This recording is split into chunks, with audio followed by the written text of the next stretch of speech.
Oops, by the way. So for those of you who have not been to my seminars before, I generally don't use the chat. The chat, I find I can't keep track of things if we're using the chat. So if you have questions, use the Q&A button to type them in, and I will go through every Q&A at the end. That's when I usually do things. So, but I will go through them all at the end. If you have one, either I have a question while we're doing this, go ahead and put it in there in the Q&A, or you can write it down, and then if I don't answer it in the presentation, you can type it in the Q&A later. But please use the Q&A. Makes it easier for me. Okay, let's get started. Normal disclaimer these days. The products and information in this presentation are for experimental and education purposes only, and are not intended to replace medical advice, diagnosis, or recommendations of your physician or healthcare provider. This webinar makes no claims that products, therapies, and services will cure disease. That's for the lawyers in the audience. Copies of the presentation. I have all my presentations. If you want a copy of the PowerPoint, it will be available sometime late this week. It'll be available late this week, and you can also email me at spookytechhelp@gmail.com, and I'll send it to you that way. So that'll be available. Here's our agenda today. Here's what we're going to go do. Neat. Okay. We're going to go through the purpose of things. The main things we're talking about. We're going to talk about how to update your Spooky software, why, and all those little details of how to do it. We're going to talk about backing up important data, what you need to back up. We're going to talk about managing your saved presets. That's a big deal that is really important. Then we'll talk about managing your saved programs, which are different, and we'll talk about them.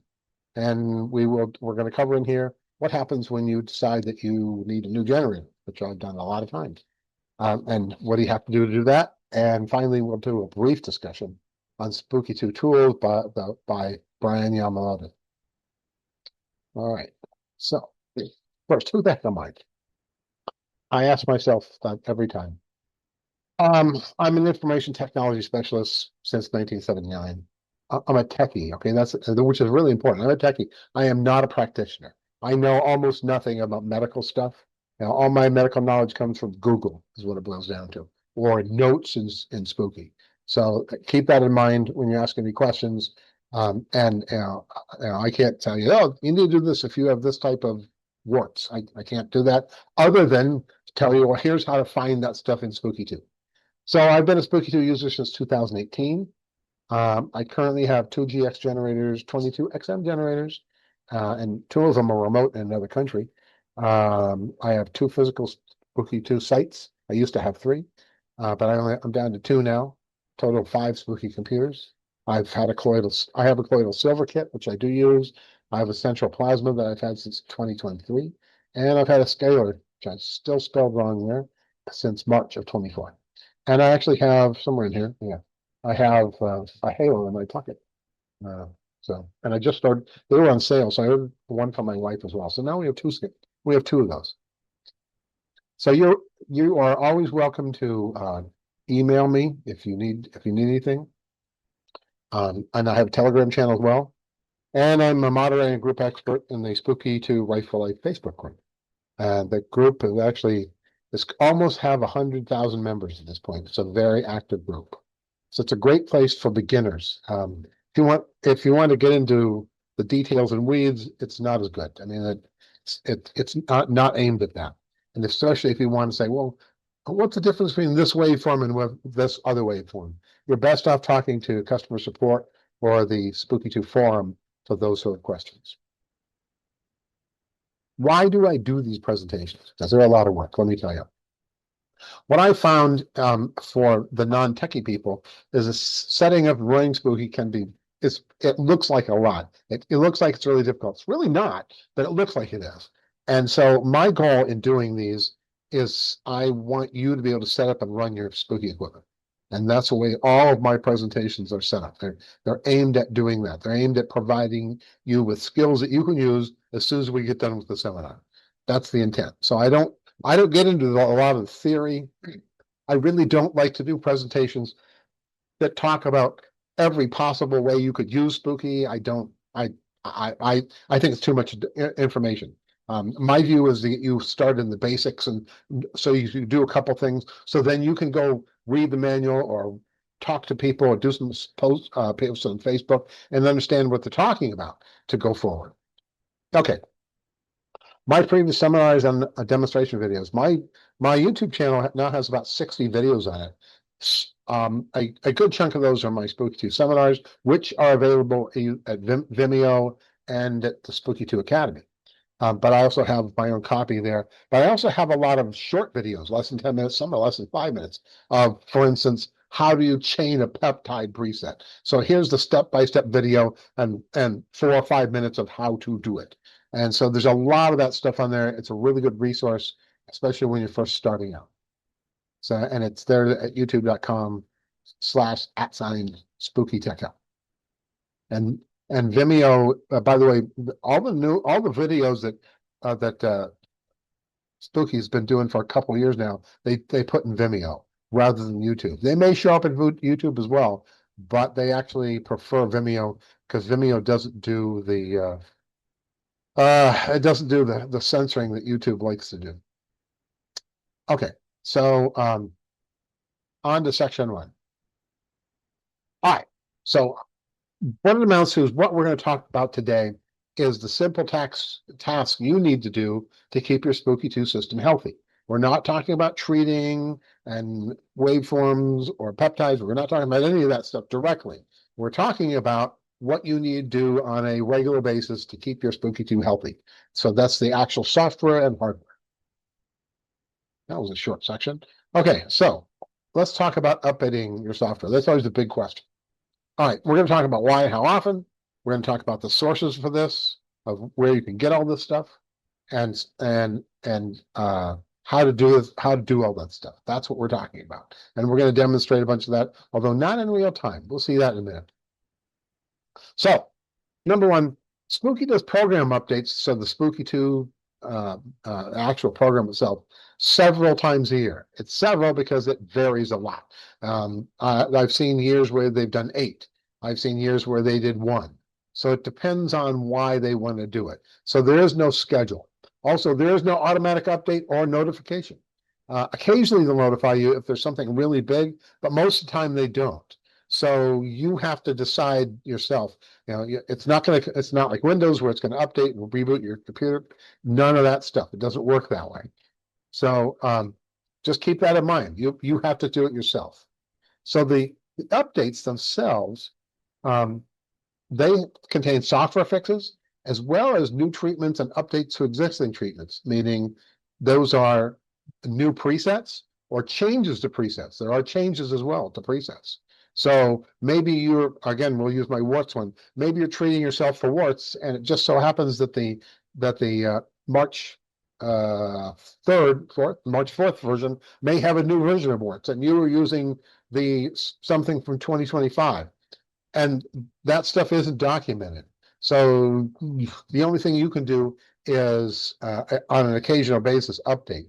Normally they don't do major changes like that, but peptides are very different, but normally they tend to be small things. But for instance, they made a major change in June of 2024, where they really changed a bunch of waveforms for most everything. And that they did that because they found this waveform worked better. And it wasn't documented anywhere. So that's one of the downsides of this. This is what happens when you're not dealing with IBM or Microsoft or a big software company. That's a very small software company. And so they do things in their own way. So for most people, a quarterly update is sufficient for basic spooky stuff. So consider that in your calendar, however you want to do that. It's up to you. And if you want to stay very current, you should check every month. The beginning of the month, I'd go see what the current one is, and if you want to put it on, you can. One of the nice things about Spooky is while you have to shut down Spooky to do the update, it doesn't require a whole lot. You just download and run the update. It saves everything you have, so all your saved stuff is still going to be there when you get done. It just takes a little while, and these days it takes 5 to 10 minutes to do the update. unless you have a really slow computer like one of mine is. But then it can take 25 minutes to do, but it's a slow computer. So again, it works really, that part works really well. So it's not a big deal. When you do this, when you do an update, so do you want to back up everything? Generally, I say no, because it doesn't delete any of my data anyway. And it doubles the time it takes to run the update. But if you want to do an update, it's always safe to do an update if you can. So in my first 5 years of Spooky, I only updated once or twice a year. As a matter of fact, I think I only updated one, 2 or 3 times in the first 5 years. And I mean, it was working. So why do I want to mess with it? I came out of an IT and information technology background. And one of the things with all that stuff is you don't do updates unless you need to. You do it every now and then to keep current, but the newest and hottest stuff came out. Yeah, I'll let somebody else test that, and see if it works. And I have that in here somewhere. If you look today, and there was a new one that came out today, which there wasn't, but if there was, I'd wait a week before I put it on, unless there's something in it you really need. So in 2024, there were about 6 updates, and it was interesting because there was about 6 updates, and the majority of them were to fix things that they broke with the updates. The January 2024 worked pretty well, and then the June one, they made some major changes to it, and the major changes worked, but then they broke other things. I mean, it took them until I think finally in October they fixed almost everything. So, and were they critical? Well, some were, because if you did things in the wrong order, it'd crash. So that's one of the downsides of doing updates. If it's stable, that's really nice. So if it's working for you, do you need to do updates? Only if there's new stuff you care about. Okay, that's what it boils down to. So but there are good things like major updates, like the inclusion of peptides in January 2026, which, by the way, I always mention this. One of the things I really like about Spooky is, yes, they're not IBM and whatever, which is really good because they don't charge us for updates. It doesn't cost, and the peptides were a major thing, a big time thing. They've really changed the way I use my Spooky, and what we can treat and everything is big time. So, but it was totally free. Didn't cost us anything. We didn't even have to buy any new hardware, nothing. And so I really like John because of that. I mean, he's interested, in my opinion, of helping other people. So that's my soapbox now. Anyway, and then in March of this, the March 4th, the March 4th one had other major things in it because there's a new database, new programs. So you need to watch out for that sort of stuff and decide if you want those. I like the major updates from those. I'd wait to about a week after they come out before I put them on. And so it's always a good idea to do that, at least in my opinion it is. So that's what I would tend to do for that. Switch this, that didn't work. All right. Now, okay. So like I said, the major updates are good, and you should consider them because the new functions can be very good. And if you send an email, the update stuff is, especially since I did this presentation, bugs me a lot. And so one of the things I'm doing, I just started though. I mean, I just started. I'm doing this.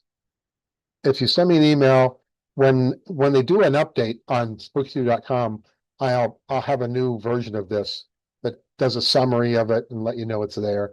And I do it for me. I do it for me anyway. So it's real easy if I have a mailing list to send them out. You send me an email saying you want to be included in that, and when they come out with new ones, you'll get this. And there's a couple things that I do, and and I tell you where to get them and roughly what's in them, and then make a recommendation when it's in there. The peptides are different. Peptides update more often.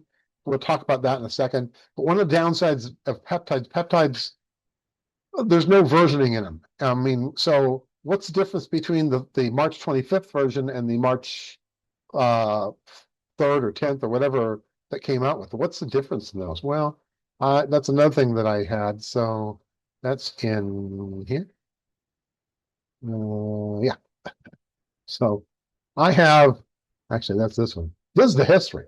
I mean, this goes back all the way to January 1st. So I can tell by filtering what's absolutely new in 325. I like that because there's a couple things that I use with this. Number one, I want to see what's new, okay? And that's important. But I also want to see what's changed in it. The reason I want to see is changed. Suppose I was running this horse, dog, and cat damage, whatever, and I was already running it. Well, if there's a changed version, I may want to run that as well, or instead of that. So you need to be aware of that stuff. So sorry, that's another soapbox thing. All right, so again, if you send me an email, say you want to be on the list, I will put you on the list, and I will be putting those out every time I notice a change. And I'll definitely put it out when they do a peptide change because I've been spending my life on peptides lately. Okay, now what if you want to update Spoof? What do you got to do for that? Well, there's two sources for updates. The spooky2.com downloads page, and then there's the cancerclinic.co.nz, which is the beta site. Okay. So number one, if you're going to update the Spooky program, do that from spooky2.com. That's where I get all that stuff. If you just want the JW peptides, you can do that, and that's on the Cancer Clinic. But I want you to notice this in the web. Don't download and install anything from the beta site except the JW peptides unless you're an expert. There's all kinds of stuff, and we're going to look at those in just a second of the various things that are out there. And stuff gets out there that nobody's tested. But oh, here I'll build this thread up and so Fred can test it and that sort of stuff. And so you can download stuff from there which will it'll make your Spooky unusable. It's not a big deal to fix it. You just install the GA version on top of it. That's not a problem. But anything you download from there has been barely tested, if at all. And so you have to be very careful with what you get there. There's a reason I get the J of peptides in there, and I'll talk about that in a second. Okay, so how do we update Spooky 2? It's actually really easy. You open a browser, your favorite browser, which is probably Chrome, hopefully, and not Edge, but Edge works as well. You go to spooky2.com, you click on downloads, and in the software section, you're going to download the full installer. You're going to download it and run it, and you're going to take all the defaults. That's it. So do I have that in here? Yes. So that's what this is. This is the main site. That's spooky2.com. You're going to click on downloads, and that's going to take you to here. And there's a choice. There's the starter pack or the software. The full package is got everything in it this does, and it has some documents that are around anyway in the software. So I only ever do the software. I go down here and I click on here, and it'll tell you this is the 4th of March one. If you're running the 4th of March, which how do you tell that?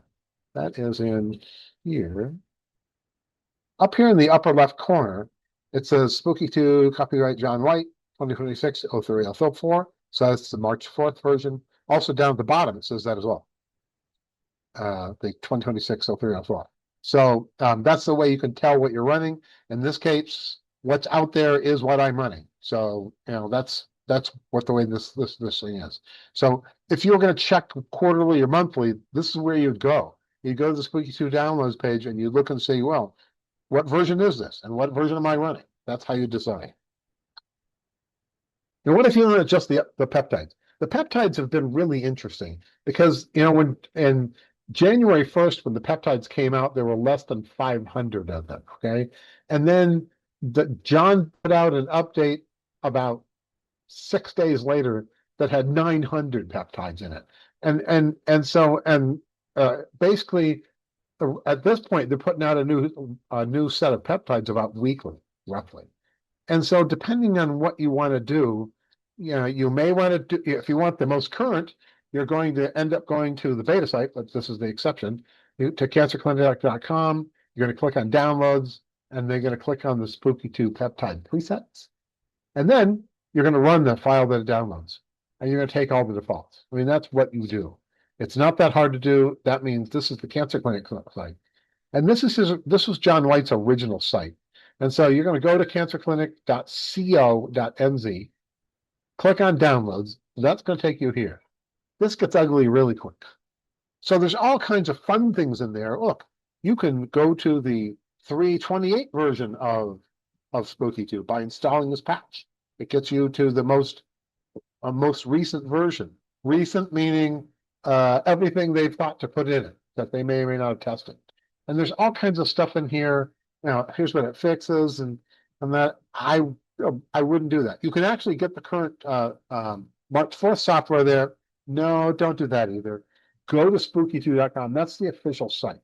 And so that's where I get all the software from.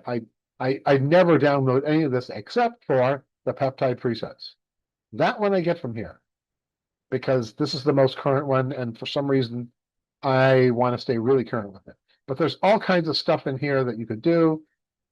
There's database things you can do. Oh, don't do them. Just avoid that stuff like the plague. The only thing that I suggest you do here, unless some expert who's going to guide you and take the responsibility says, yeah, go here and get this.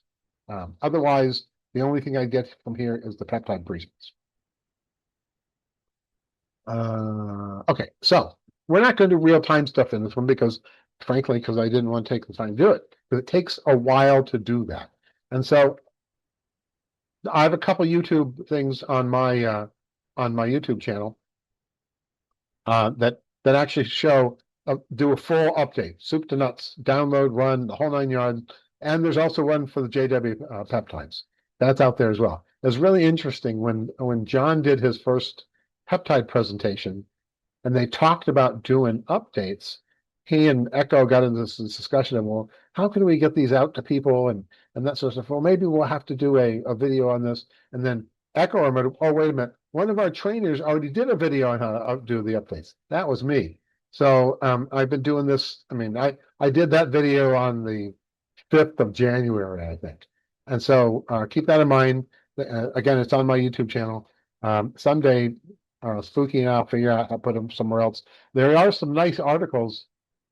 Let's see, where is that? Yes, there are some nice articles in the blog on Spooky2 Mall on how to do some of the stuff. There's one on chaining, I think it was. Yeah, it's on chaining. It's got a really nice step-by-step, but it has an excellent link to a video, which is mine, of how to do it as well. So that's why I know it's excellent. Okay, so let's talk about backing up. So that updating, it's not, none of this stuff is difficult. And if you've been to my seminars before, you know, I don't think Spooky is that difficult. It looks really hard. Actually, the hardest thing about Spooky is trying to figure out how to treat whatever you're doing. That is the hardest thing. Running the program is actually pretty simple. Okay, so we're going to do backup of important data. Well, what is important data? There's only a few things. I mean, there's like 4 things, and that's it. Everything else, and there's lots of files. You don't care about any of those. Any of that stuff, all you have to do is reinstall Spooky, and all that stuff will be in. But so, why would you want to do this? Well, because lots of people don't. Well, if something happens to your computer, you're going to lose all your biofeedback data, all of your saved presets, and all of your saved programs. Because those are things you need to back up. And unless they're backed up somehow, yes, you can get a brand new computer, you can install Spooky2 on it, but no, it doesn't keep it in the cloud. It doesn't keep it anywhere. That's your problem. It keeps it on your local hard disk. And so if something happens to that, that was all your data. So why would you want to back up? Well, suppose you want to upgrade your computer. So you have a brand new computer you got. How are you going to get your data from your old computer to the new computer? It's these folders and files we're going to discuss. And sometimes you want to upgrade. Sometimes you have to buy a new computer because yours died. By the way, if yours died, it's too late to do a backup. I spent a lot of years doing backup and recovery for large companies, Citibank and Schwab and those sort of places. So I know a lot about backup because it was my bread and butter for a long time. So you need to do that. Eventually, actually, this is this is one of those laws of IT that come into this. If you do a good backup, you'll never need it. But if you don't do one, you're going to need it. That's what happens. And it's too late if the computer dies or gets stolen or something happens to it. All right. But you also, what if you want a second computer because you're going to, like me, I've got a computer in my bedroom because that's where my scaler is. And so how do I get my data? I want all the data over there that's on my other computer. How do I do that? So how often should you do it? That's a personal decision. If you lost all your data from the past week, is that okay? So I had to go back to last Wednesday. Is that okay? And I don't know. Then if it is, then week is in. What if it's just from the past month? Well, then month. Me, I have a program that I use. Actually, you need to demo it at some point, and I've written some stuff to do that as well. I back it up hourly. I mean, and although the reason I back it up hourly is so I can get to the data from another computer, and because I create something on my office computer and I want it on my bedroom computer. Otherwise, I'd probably back up daily. Yeah, but again, what you do is up to you. So, what are your backup? Well, you're going to need a couple folders. There's C:/Spooky2 / scan data. That's the raw data from your biofeedbacks. That's where it keeps it. And yes, it can come in really handy. So, and Spooky data isn't that big. It's all text files, which means it's all megabytes total for the whole thing. And so that takes nothing. If you could find, which you probably find, if you could find a 16 gigabyte USB stick, it would fit on there easily because it's only about a couple gig, if that, probably less than a gig. If you could still find a 4 gig, that would be better. But so, whatever a thumb drive you can lay your hands on is just fine for this. It's not that big. And so the backup only takes a minute or two. It's pretty fast. And so the other folder you need is Spooky2 Preset Collections User. That's when you save any of your presets or any of your chains, that's where they go, is in there. And so I find that to be really valuable. That's one of my biggest things. I think that's more valuable than scan data. So that's a really important thing to get. But there's two files as well. The first one is BFB underbar frequencies.csv. That is the database where your biofeedback stuff is kept. So when you do biofeedback and you save the 10 frequencies, that's where it puts it. But it's a single file. So you need a copy of the file. And there's also a custom.csv file. And that's where if you build the custom stuff, that's where that goes. So it's two different files. That's it. That's the whole backup. You don't care about any of the rest of it. It doesn't make any difference. So it's actually pretty straightforward. So how do you do that? So this is a picture of File Explorer in Windows 11. And so basically what I did in here is I went into this PC, which is down here somewhere, and the local disk, and it's in Spooky2. I mean, that's what I clicked on to get here. And the first thing I want to scan data. Notice the folder, and that's what I want to copy to a thumb drive or something else. That's what I do. So that's the first one I'm going to do. Then there's this one, again, this PC, local disk, Spooky2. These are the two files I told you about, BFB frequencies.csv and custom.csv. So those are right there that you can just grab those. You can copy and paste them into a thumb drive. I actually did a presentation on that in January, February? January, February this year. That specifically talked about all that stuff. So again, you can find that on my YouTube page. And then finally, you want local disk Spooky2, but preset collections is a folder, and you want this subfolder. And again, that's where all of your saved presets and saved chains are. It's really important. That's actually, in my opinion, that's the most important thing to have, because I save everything and it's there. And that's now biofrequency data is really interesting for today and maybe for last week. But do I really need, and I do, by the way, do I really need my biofeedback data that I did in 2021? Probably not, but I'm too lazy to get rid of it. Okay, section 4, managing your saved presets. So you have a bunch of saved presets. How do I take care of them? Well, the first thing you know is they're just text files, just regular text files. There's nothing special about them all. They live, again, as in Spooky2 Preset Collections User. That's where they are. Creating them is easy. You use the save button in the preset area and give it a name. And you can create folders there to help you manage it. I'm going to show you an example of that, hopefully right now, in the next lesson. You can actually edit the text files. I wouldn't recommend it because there's a bunch of junk in there and you really need to know what you're doing. And it's easy to make it, to accidentally make a change, and then it doesn't work anymore, or blows up or whatever. So you really shouldn't be editing the files. And you can copy them, you can delete them, or whatever, but that would be it.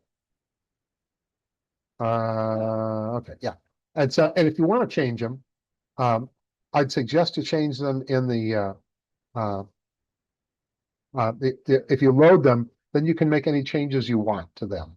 That's the easiest way, and then just resave them. That way you know what you did. Mhm. All right, now the saved presets are also called custom presets, and I like to refer to them as custom. That's where you take a shell, you add some programs into it, and then you save it. That is called a custom preset. Okay, so and you're saving it. So and you can save in there, and that you can also save from the chain list, and they'll go to the same place. There we go. So what it amounts to, if I had this killing one and I added these programs to it, and I want to save it, that's what this button here does. It saves it. Notice I'm in the so I went to the presets tab, I loaded a shell, killing R, then I went to the programs tab, added some programs to it, then I came back in here and hit this little save. Also, another one down here is if I want to create a chain, so I've realized this is a different save button. That's how you save chains. Where do these go? Or what happens when you click on it? This pops up. So this is going to save them in Spooky2 preset collectors user. And by the way, if you decide to save them somewhere else, as somewhere up in here, you'll never find them again because Spooky only uses stuff from this user folder and down. So in this, I can type in any name I want and save it. But I also can create a new folder. And I do this a lot. I started this a couple of years ago. So I have friends that I've done treatments for. Like I said, I'm not a practitioner, but I do help my friends out and my family a lot. So what I do is like for my daughter Amanda, I have a folder for hers. So if I'm going to create something for her, I do the save. I come and double click on hers, and then I can save it. Anything I want in there, I can put in change. Whatever I'm going to do, that's why I save it. That's how I organize this. And so I like the folders a lot. I use them a bunch, as you can see. I generally don't have anything outside the folder system because they're related to a person. The other thing that's not shown in here, which I probably should have put in here, is when I save it, I give it a date when I created it. The reason I do that is if someone says, well, yeah, you made something for me 3 months ago, it really worked really well, and so we went on and did something else, but now whatever is back, and you do it again. I'm not going to remember what I did for them. I just won't. But I can go back into Amanda's folder, and with a date in there, I can see what's in there and what I did and that sort of stuff. So keep that in mind. So again, now how do you use these? That's what this is. So to use them, presets, that's what the user button here does. You click on this user button up here, and it's going to open. It's going to go to this screen. So this is all the folders I have in here. Again, I'm going to click on whatever I want to click on to load it in so I can use it.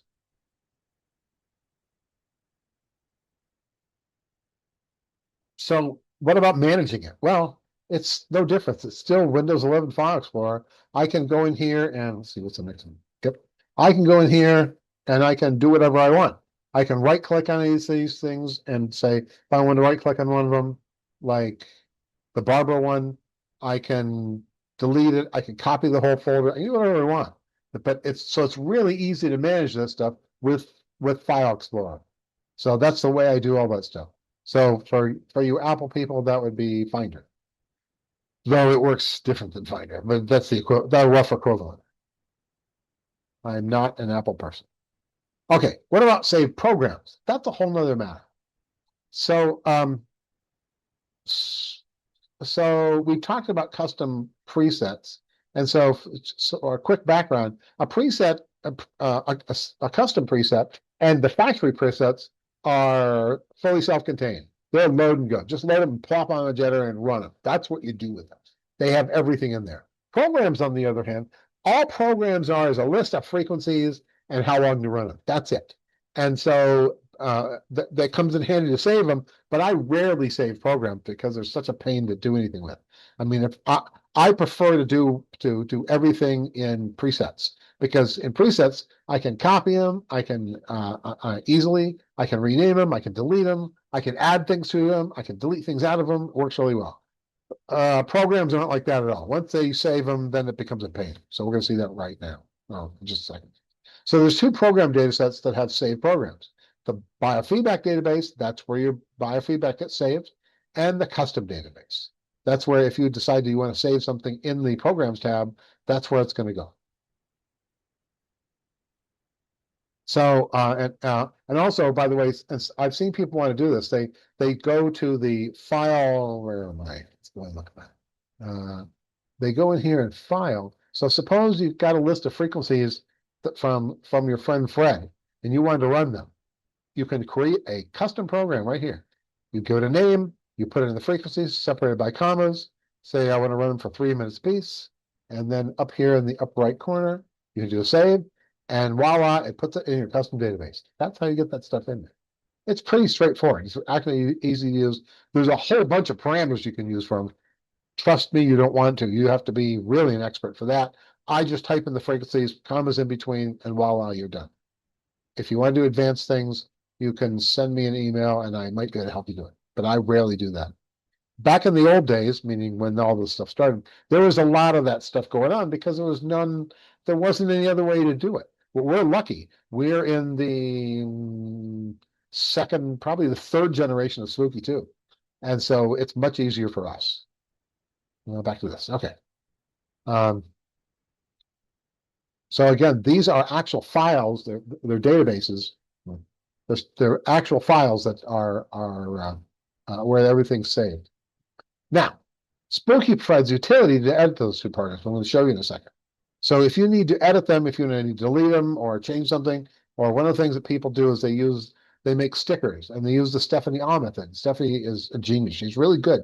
But what Stephanie did is she would have you get a bunch of programs and save them in a program and then change the dwell to make them run for 1 second or 10 seconds or whatever a piece. Well, that's really cool, except what happens is the way Spooky works is when you save a program like that and you change the dwell time from 180 to 10 or 1, whatever it is, everything you do from then on, it remembers what you did that time.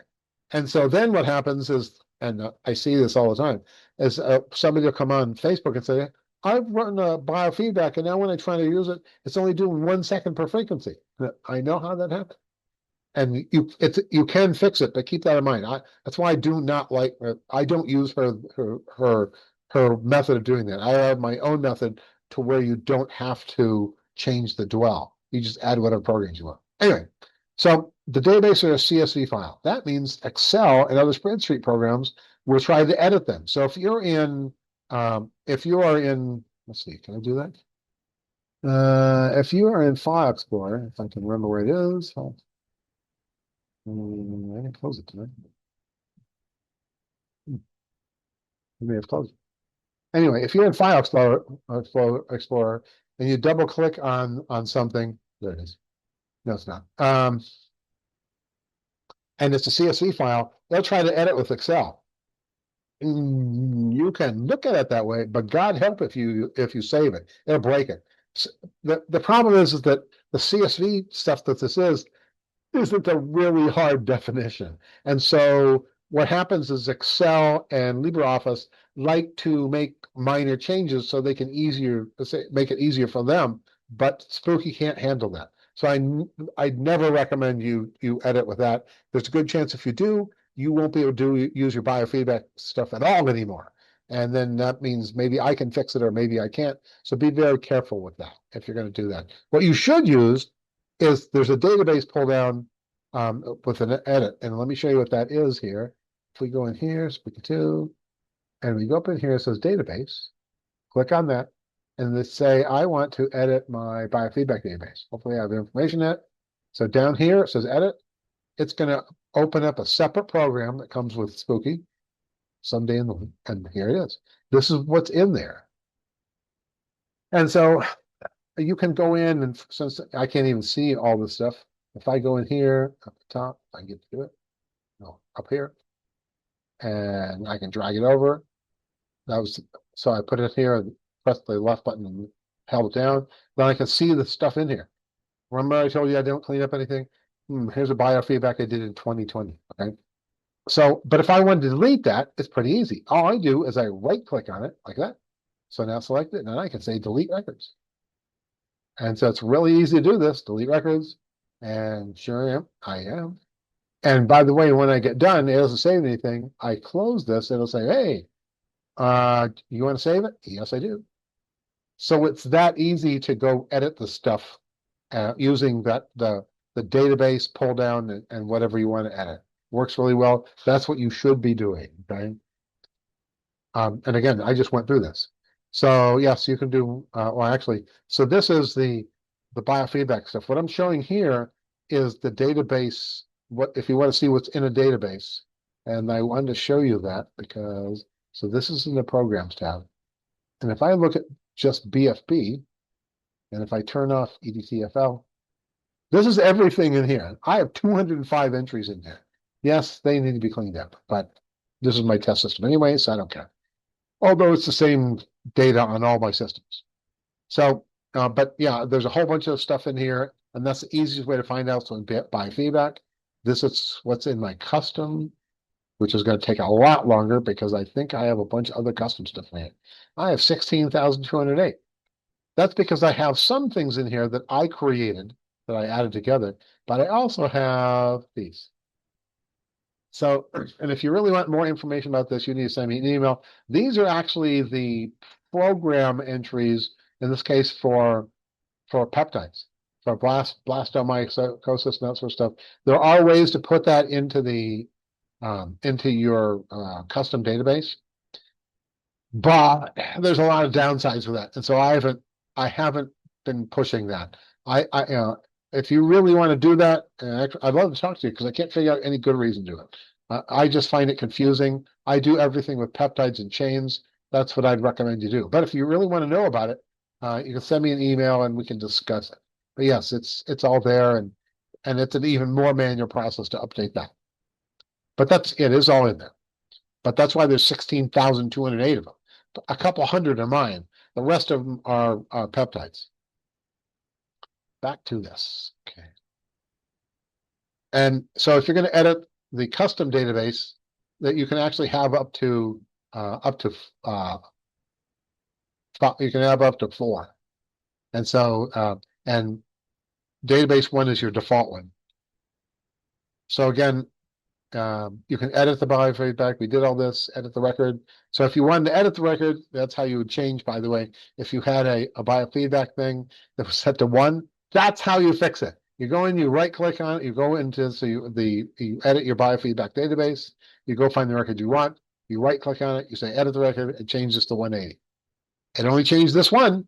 The next thing you save is still going to be 1 again until when you do an actual save in Spooky2, until you set it back to 180, it's going to be 1. That's why I don't like it that way. Okay, adding a new generator. How hard is that? It's actually pretty easy. And you can add a new generator while you're running Spooky. You don't need to shut down. You don't need to reboot. You don't need to do any of that stuff. So the example I have is, suppose I have an existing Spooky2 system with a GX generator, and I want to add an XM. Okay? It's pretty easy to do this. I mean, literally, here are the steps. You plug the power into the generator, plug in the USB cable in the generator, plug the other end into your computer or an available port on your USB hub. You power on the generator. Okay?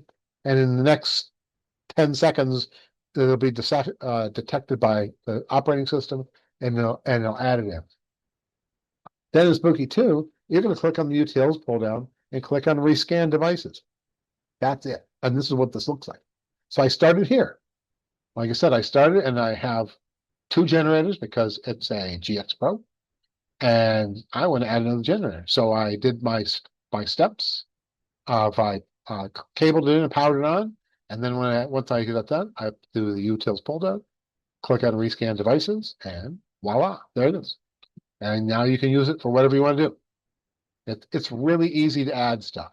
A little more complex to take it out, but it's easy to add things. Don't worry about that, and you don't have to power off or reboot or anything. Okay, so now we're going to talk briefly about Spooky2 tools. So here's the problem. I was going to put this in here, But then I started doing the research on it, and it's far more complex than it sounds. I haven't decided if I'm going to do a presentation on this or not. Um, and it would, because I could spend an entire presentation on Spooky2 tools. That becomes iffy, and I haven't discussed this with Zara or Smalley to figure out, could I do this? I'd like to do it in some ways. I think it's interesting, although I don't use them. I mean, I really don't. And so I I don't find them to be super helpful, but they are helpful. And so for me, it's not that good. But I don't know whether Spooky would allow me to do this because it's not actually owned or maintained by Spooky. It's Brian who does this stuff. So I don't know. I'll talk about it. If you're interested in a video tutorial on it, let me know, and I'll probably create one. Although do it for each of the different tools that are in there, because there's like 5 different ones that aren't related. Okay. All right. So this is a short one for me. Good. Some 6. All right. So we've talked about a lot of things.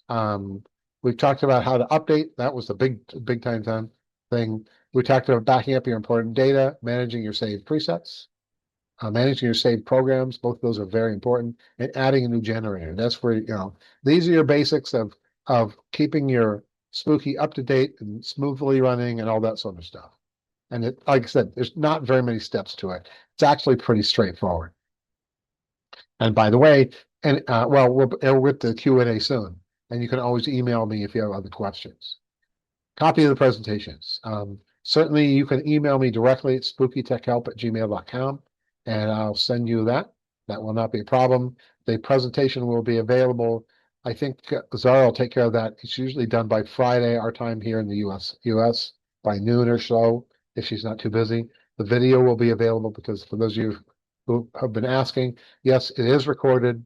The video will be available later this week. And you should get a email about a survey. It would be really good if you would fill that out. That always helps as well. Okay, so my usual, hope you find it useful. Video, cover that. If you have ideas of things you think you'd like me to cover, send me that in an email, and I'll see if I can work with Spooky to schedule that stuff in. And I'm always looking for ideas. Now, Q&A. That's actually my favorite part, but Q&A. What is Q&A? Oh, there it is. Okay. Colleen, thanks for the presentation. I love the Lyme protocol. I started the peptides. Yeah, I really didn't do it. The Lyme protocol is very complex if you're doing it right. And so and that's one of the first things I ever did is I put together something for the Cancer DB because again, it was very complex. And so I have worksheets and all kinds of stuff to make it simpler. And so it's on my list, and I'm going to do this as soon as I can. Because there's an awful lot of people that need help with it. And one of the downsides with Lyme, somebody was pointing this out today in an email to me, is it affects your ability to think. And so when you have stuff that's where the documentation is convoluted, it's really difficult. So that's one of the reasons that you need a hand holding step by step. Okay. Why don't I feel any tingling in my hands when I use the coronavirus? Okay.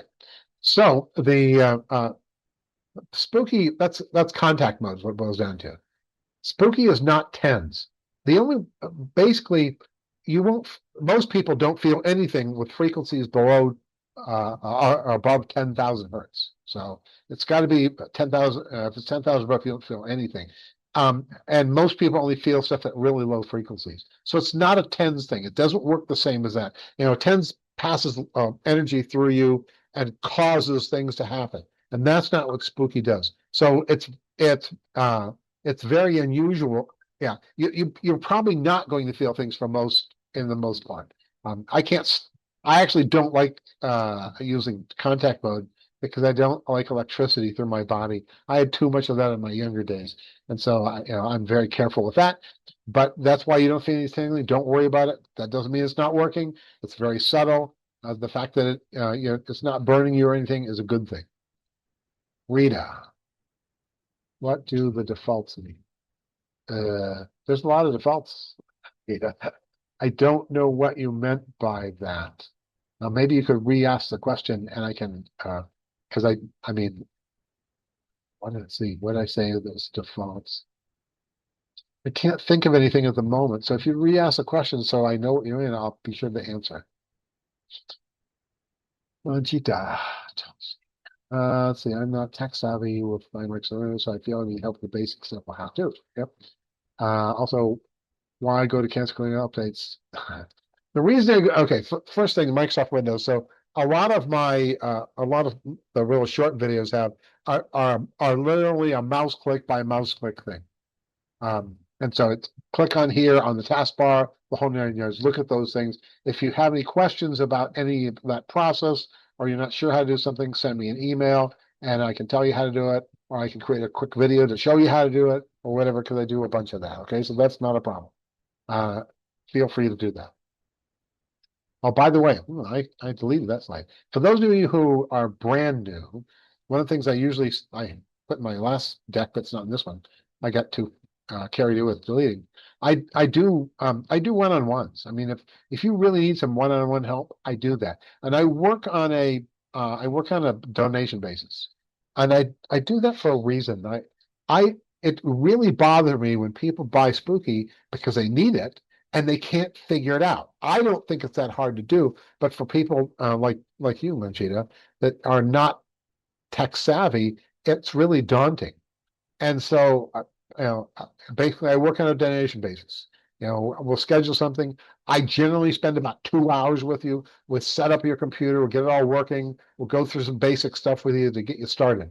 And that's what most people need, is just get it running and get started, and then they can figure out the rest on their own. So I was just mentioning that. I'm not looking for the business, I can tell you that. But I will help anybody on anything. So, so the other question was cancel claim. Okay. The reason I do that is right now, it's really interesting. Right now, if you install the March 4th version of Spooky, you get the March 4th version of peptides. But at spooky2.com, there's a peptides only one you can install, and that's the 15th or 14th of March. Well, if you like to have the latest stuff, that's what Cancer Clinic is for. And I generally run that. And I found that I rarely see a problem with those. And because it's such a small amount of stuff. So that's the reason that I recommend that. If you want to stay, the most current stuff for peptides is there. If you don't care about that, then you can either install the basic peptides enhancement on spooky2.com, or don't bother, just install spooky2.com, and it comes with the most current peptides as of that date. John has added since March 4th about 150 new peptide presets. So depends on what you want to do. Okay, kitten. No, I can't move the speak from OneDrive account. Yes. Oh, is there any reason I can't just move the Spooky2 folder to OneDrive account so we automatically backed up? And the answer to that is no. You can copy it, but you can't move it, because if you move it, trying to find it is a challenge. You can do it. So when the problem you run into is when you click on the, let me think about this for a second. No, you can't do that. I'm wrong. No, you can't do that. There's some internal reasons that won't work. You can copy it there, but you have to load things out of the user folder or one of its subfolders. So you cannot do that. Like I said, you can copy it though. It's a good way to copy it. And I do that with my Google Drive. I copy things there all the time. And the stuff that I can leave in there, I do. But in this case, the Spooky2 stuff, you can't just move it. Sorry. Beth, very new to this equipment. Yeah, where to go to learn all the presets and what they actually do and how to run them. Yeah, it's definitely, just clicked on detox, and then you go close, shows thyroid, start button now activated. Okay, Beth. So, there's a couple things I'd suggest. Number one, I mean, there's lots of seminars on how to run terrain, for instance. I actually did and if you look at my YouTube page, I did the 4 steps to running your Spooky2 in October, November of last year. You should go look at that one because it takes you through the basic stuff of how to do that stuff. And so I don't know. Um, Basically, the terrain protocol is an 11-day deal. You load it and you run it and you don't do anything. You usually aren't going to choose thyroid and that sort of stuff. It's a start from the beginning and go to the end sort of stuff. If you're talking about thyroid programs, that's a whole nother matter that you're going to pick a preset or whatever and run those. So you may want to send me an email or follow up with a question because I may not understand what you're trying to do. But again, the 4 easy steps is a good one is for the basics of running this stuff. Okay, Sean, I got the generator. I'm overwhelmed. Oh, I told him to make this now. Where's the best place to get step by step? Ooh, actually, what is the name of it? Well, I don't know if you have it installed yet or not, and Spooky installed. I did a seminar in maybe that was November, December, where literally what I did is in a 1 hour presentation. So the reality was it took about an hour and 15 minutes. You start out with, you have your computer with nothing on it. You have a couple generators, a whole bunch of accessories, and some cables. And I went through the whole thing step by step, all the way up to including everything and running terrain. So again, went from nothing to running terrain. That's a good one to start with. Let's see if I have that anywhere. I don't. So where can let's see, can I go to the link somewhere? It's best to go look or to send me an email. I don't want to. I could spend. I do that stuff all the time. So like I said, it's there. You can find it at Spooky2 Academy if I can remember the name of it, which I never can. And so I send me an email and I give it to you.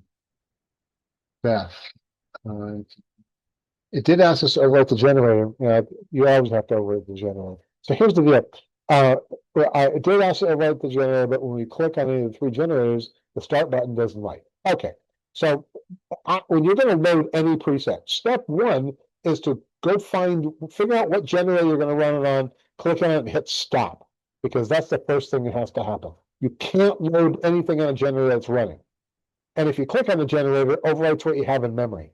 And so you have to start with a stop generator. Then you go over and you find a preset and whatever. Then you come back. Let me show you this. Then you come back in here. So let's see. Here we are. Out of the way. And we go in here. Control. First, we're going to start with the stop generator. So this was stop. That's good. Then we're going to go to presets and let's pick a peptide. I like peptides. And someday it'll come back. And we're going to say acid reflux. Always a fun one. And then we're going to go to the control tab. We're going to click on overwrite generator, click on generator 3, and then see it start as there. If you do all this, and if you do it in order, it works really well. If you don't do it in order, then bad things happen. It doesn't work. That's what it boils down to. So let me tell you about overwrite generator real quick. I've been talking to a lot of people about this. For those of you who've been around computers for a while, you remember the days when you'd be writing some document on it. And one of the things you did, especially in the early days, is you saved a lot. Because there was a really good chance the computer was going to freeze up on you, or something was going to happen, and you were going to lose all your work. So you saved constantly. That's what you did. Well, when I went to presets and I said I did this, it actually takes this and puts it in memory. It's showing up here. So it's in memory. It hasn't gone anywhere yet. Now I need to put it somewhere. The problem I run into is if I click on generator 4, the override generator says, gee, am I taking stuff from memory and putting it on a generator, or am I taking stuff from the generator and put it in memory? So remember, this is acid reflux is what we're trying to do. If I click on generator 4, it doesn't, now it's got this healing ion in it. It doesn't have, so you need to, it doesn't have what you loaded anymore. So it's very specific. First, you pick a generator that's not running, okay? So you have a generator, you know what's just going to be presets, find the preset you wanted, acquired hearing loss, go back to the control tab, click on overwrite generator, and then click on the generator you want to put it in, and then hit start. And it'll all work really well if you do that, but you've got to do it in the right order. That's a gotcha in the program. That's one that could be better. I mean, these days, if you try to load something in memory and it can't, or you want to save it, there's one there already. You get all kinds of fun. Oh, you sure you want to do this? No, Spooky doesn't do it. Sorry. Okay, anonymous.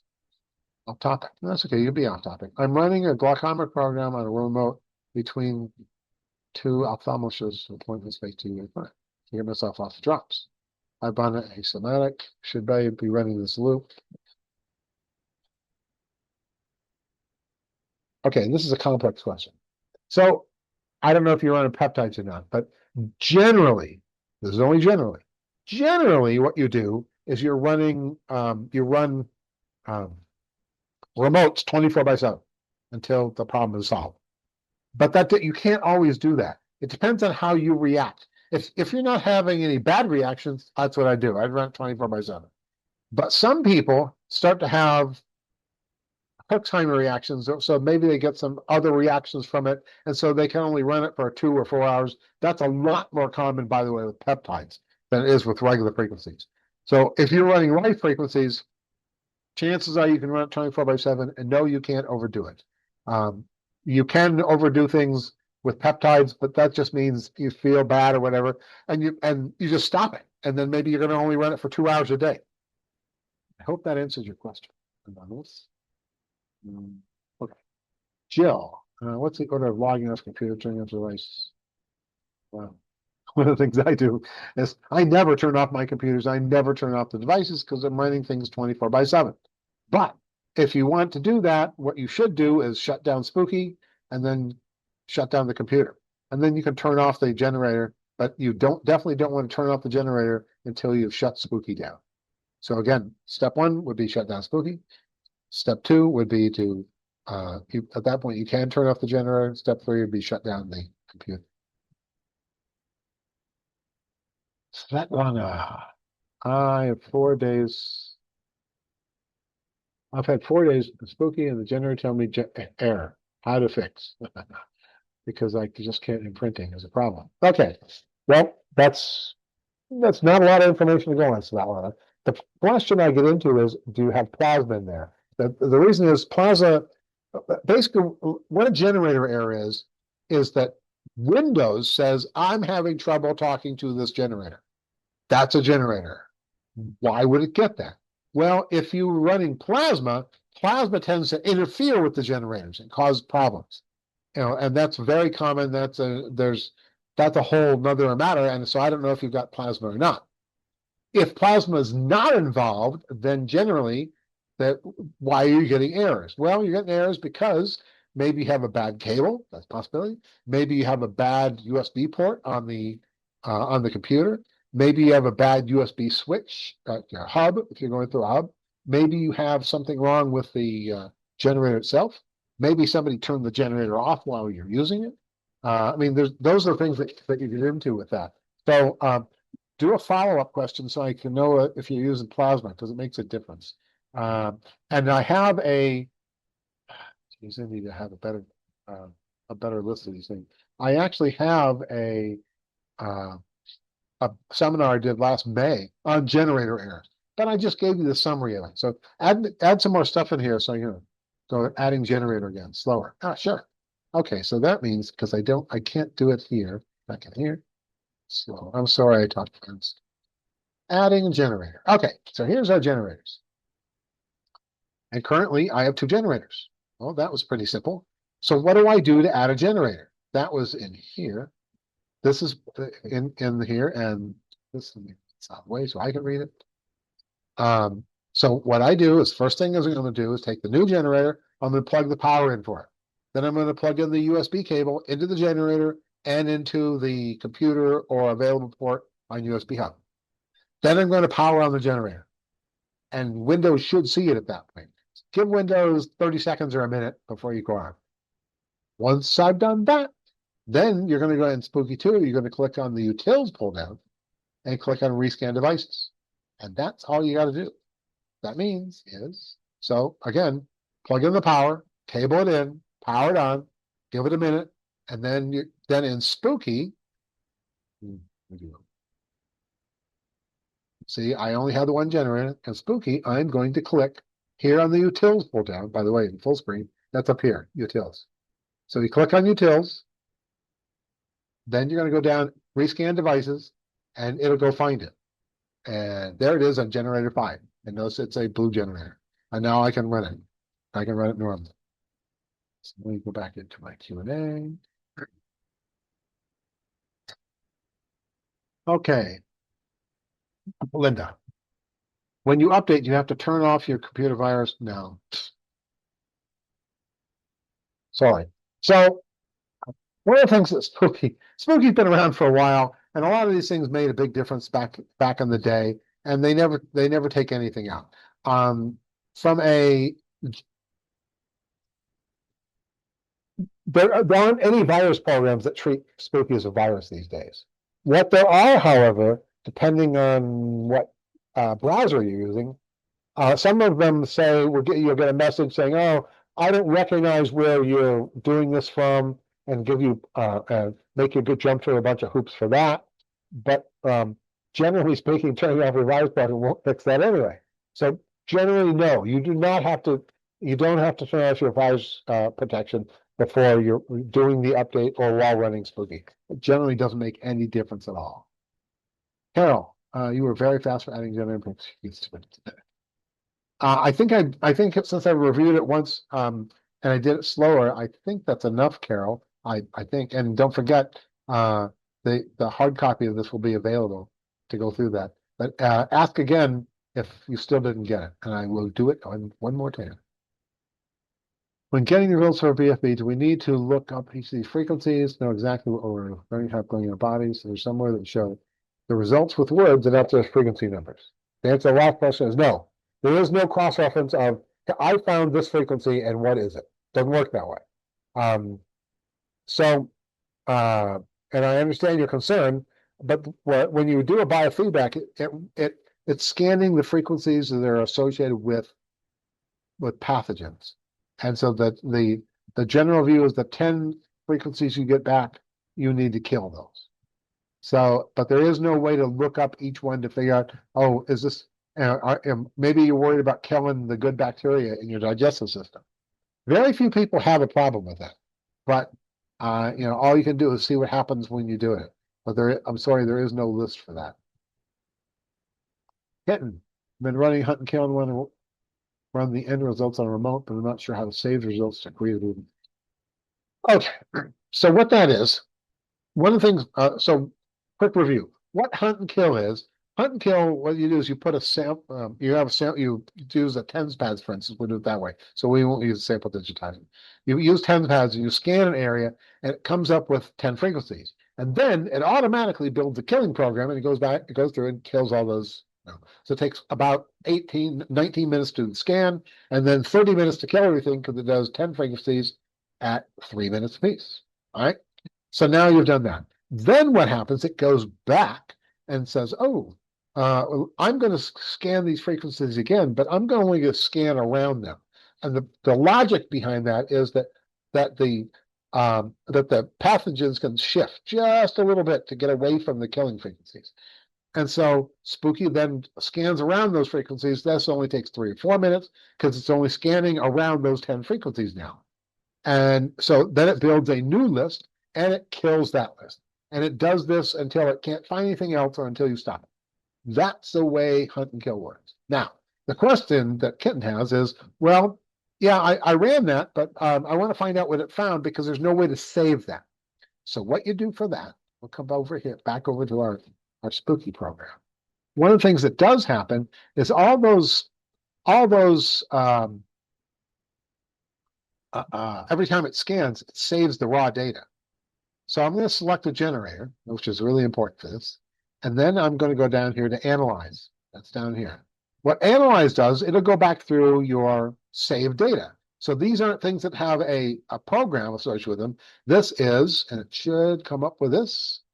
These are things that I did at some point, say this is 2025. So this is the raw data from it. So this essentially, when it does a biofeedback, it makes a writing in this file of every frequency it scanned, and what the results were, every one of them. And then, so I'm going to select that one, and then I'm going to say open. And then it's going to go through and it's going to find the 10 frequencies. Here they are. Then I can save them. So let me go. So I can save them anything I want. That's no problem. Let me go through this again. So I select the generator, and I can use the VG if I want. So quick VG. That's a virtual generator. Virtual generator is really handy because it's not a real generator, but you can use it like it is a real generator. You can load programs, you can run them, you can all that, but there's nothing. It doesn't go anywhere because there's no physical hardware. But for stuff like this, it works really well because maybe all these generators are in use. So I can use the VG this time, and I'm going to use an analyze. And the difference between the analyze and analyze plus is some people like current and current plus angle plus current. That's the difference between the two. So again, we're going to take analyze or analyze plus, and we're going to pick one of these things. And here's a scalar one. So we'll click on that because it's I get to choose. And there you can sort them anywhere you want. If I want the most current one, that would be this one. We say open. And they'll go through and scan them, and they give you the 10 frequencies, hopefully today. And then I can save. I hope that answers your question, Kim. It should. If not, follow up. Anonymous. So editing chains is not advisable. Editing chains is not advisable. Well, I'm not directly editing them. That's what the chain editor is for. What that means is, see, do I have any chains I can add? Let's look in here.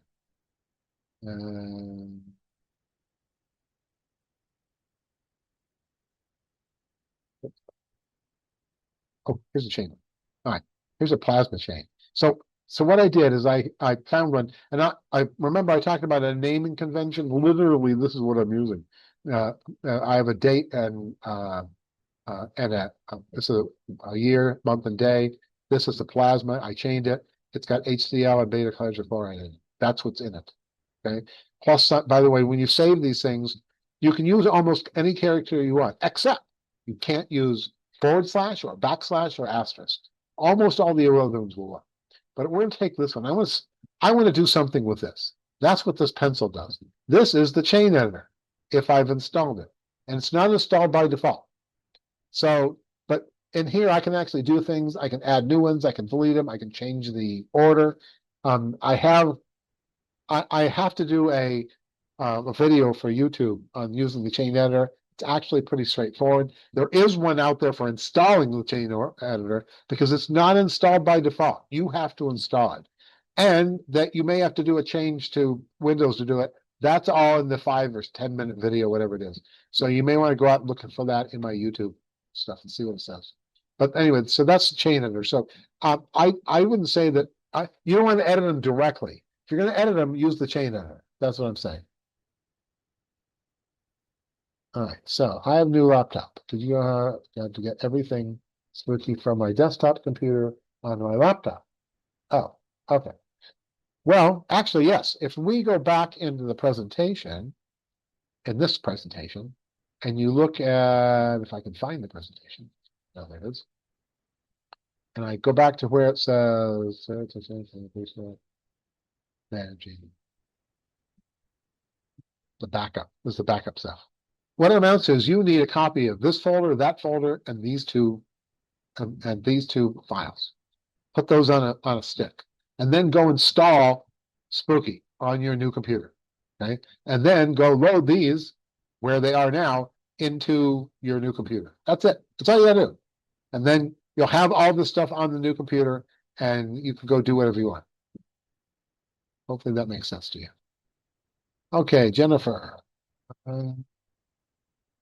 Information releasing out. You got a generator X with 2 scalar manufacturers. Okay, so she has a generator X with a scalar. Can another port remote mode? Yes. Yeah. So the question is, can she use both generators? She wants to hook up like G1 to the scalar and run stuff in that. And she wants to run other things on G2. And yes, they're totally separate. That's not a problem. You can do that. Let's see. On the other port, I run remote mode with regular programs. I run terrain and then change to another one, but the name stays the same on the X Pro, but the numbers change. Okay, generally, if you have the wrong name, I understand what you're saying. Generally, if you have the wrong name, let me show you why you probably have the wrong name. So what happens is, so let's go back to the presets. Let's go get, let me go get something else. Let me go see what I have here. Now let's go detox, terrain, remote. This is the main terrain. So we're going to put that on generators. Right, okay? And we're going to run it, start. So now it's running the first preset in this chain.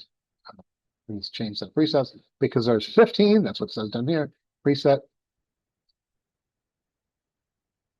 on 1 of 15, okay? That's how you know it's running.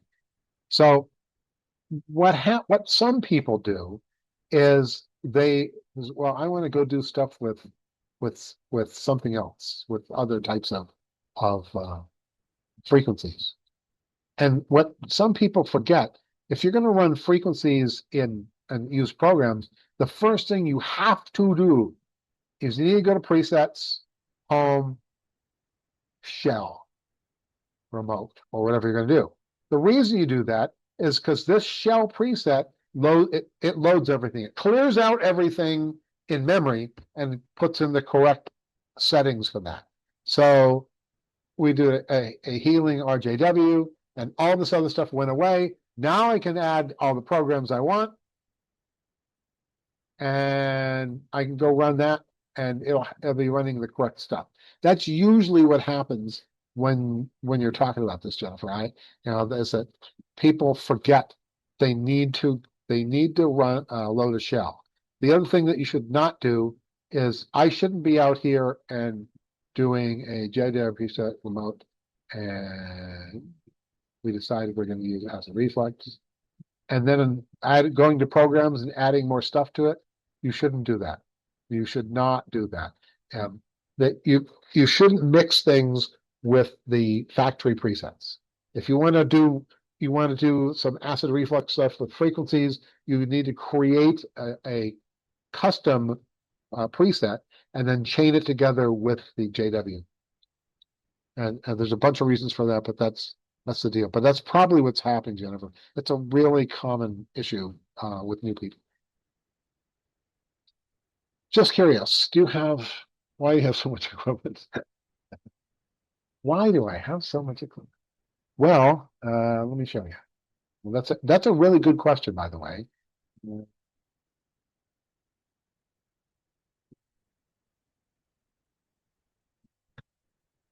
Here's why I have so much equipment.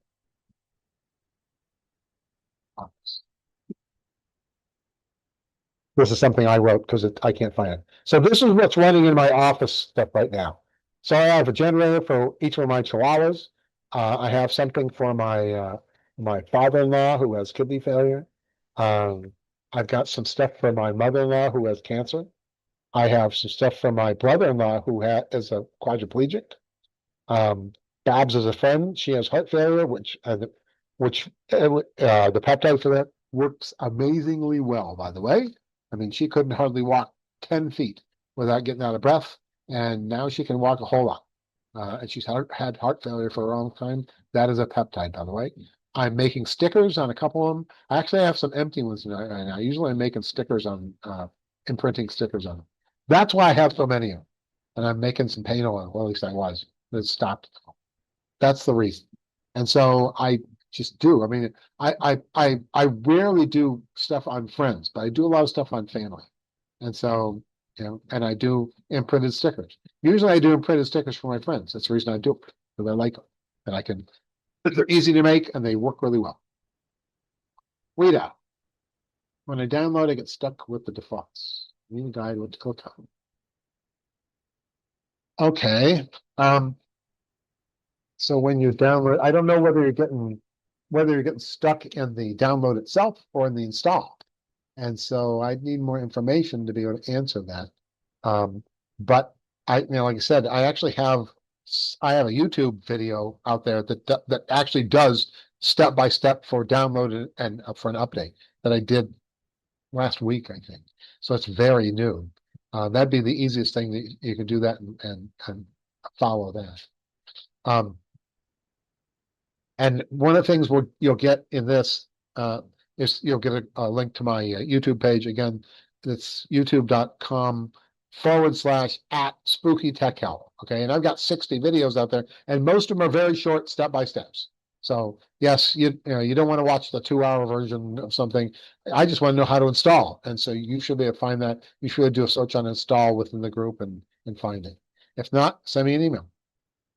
Mark, can you explain how to put the BFE scanning results into your I can't explain that, Mark. That is one of the devices I don't have. And so I don't know how to do that. I wish I could, but um I know you can't do them all. I know it's not hard to do. I've seen it on the control tab, but I don't know how to do it. Let's see.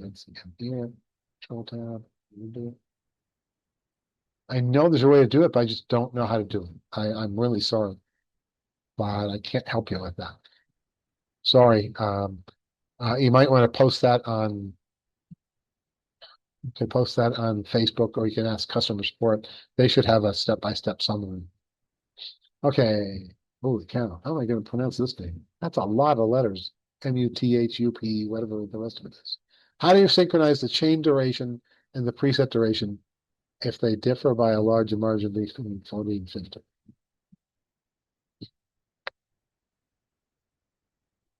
I don't know what you mean. If you're looking at chain stuff, do I still have? Oh, let's go over here. So this is a chain because this is terrain. And so you're asking about duration and preset. So one of the things that happens in here in any chain, well, in terrain has 15 presets, but it runs for 11 hours, 11 days, sorry. And the way it does that is here. This is the list of presets in it. 6.1, it only runs for 12 hours. So there's 3 sets of them that only run for 12 hours, or maybe there's 4 sets. Anyway, that's how it runs for 11 days, because some of them only run half a day. Now, back to control. Might get rid of that. We can't get it. Right. Do that. Do that. That help? Yes. There it is. Okay. So back to the control tab. All right. Now we're running preset 1 of 15. If you look up here in estimated runtime, it says it runs for 1 hour and 5 minutes. Well, it sort of does. That means that yes, this remove metals is going to run for 1 hour and 5 minutes. But there's another setting in it that says it's supposed to run for 24 hours. So when this is going to run for 24 hours. And when it gets done, it'll move on to the next one. So even though this says 1 hour and 5 minutes, it doesn't matter. At 1 hour and 6 minutes, it's just going to start over. It's going to keep doing that for 24 hours. And so, and I don't, chain duration. So chain duration is the whole thing. So this is going to go for 11 days. I mean, that's what it's going to do. And preset duration is this one. This preset's going to run for 24 hours, even though the estimated runtime is only 1 hour.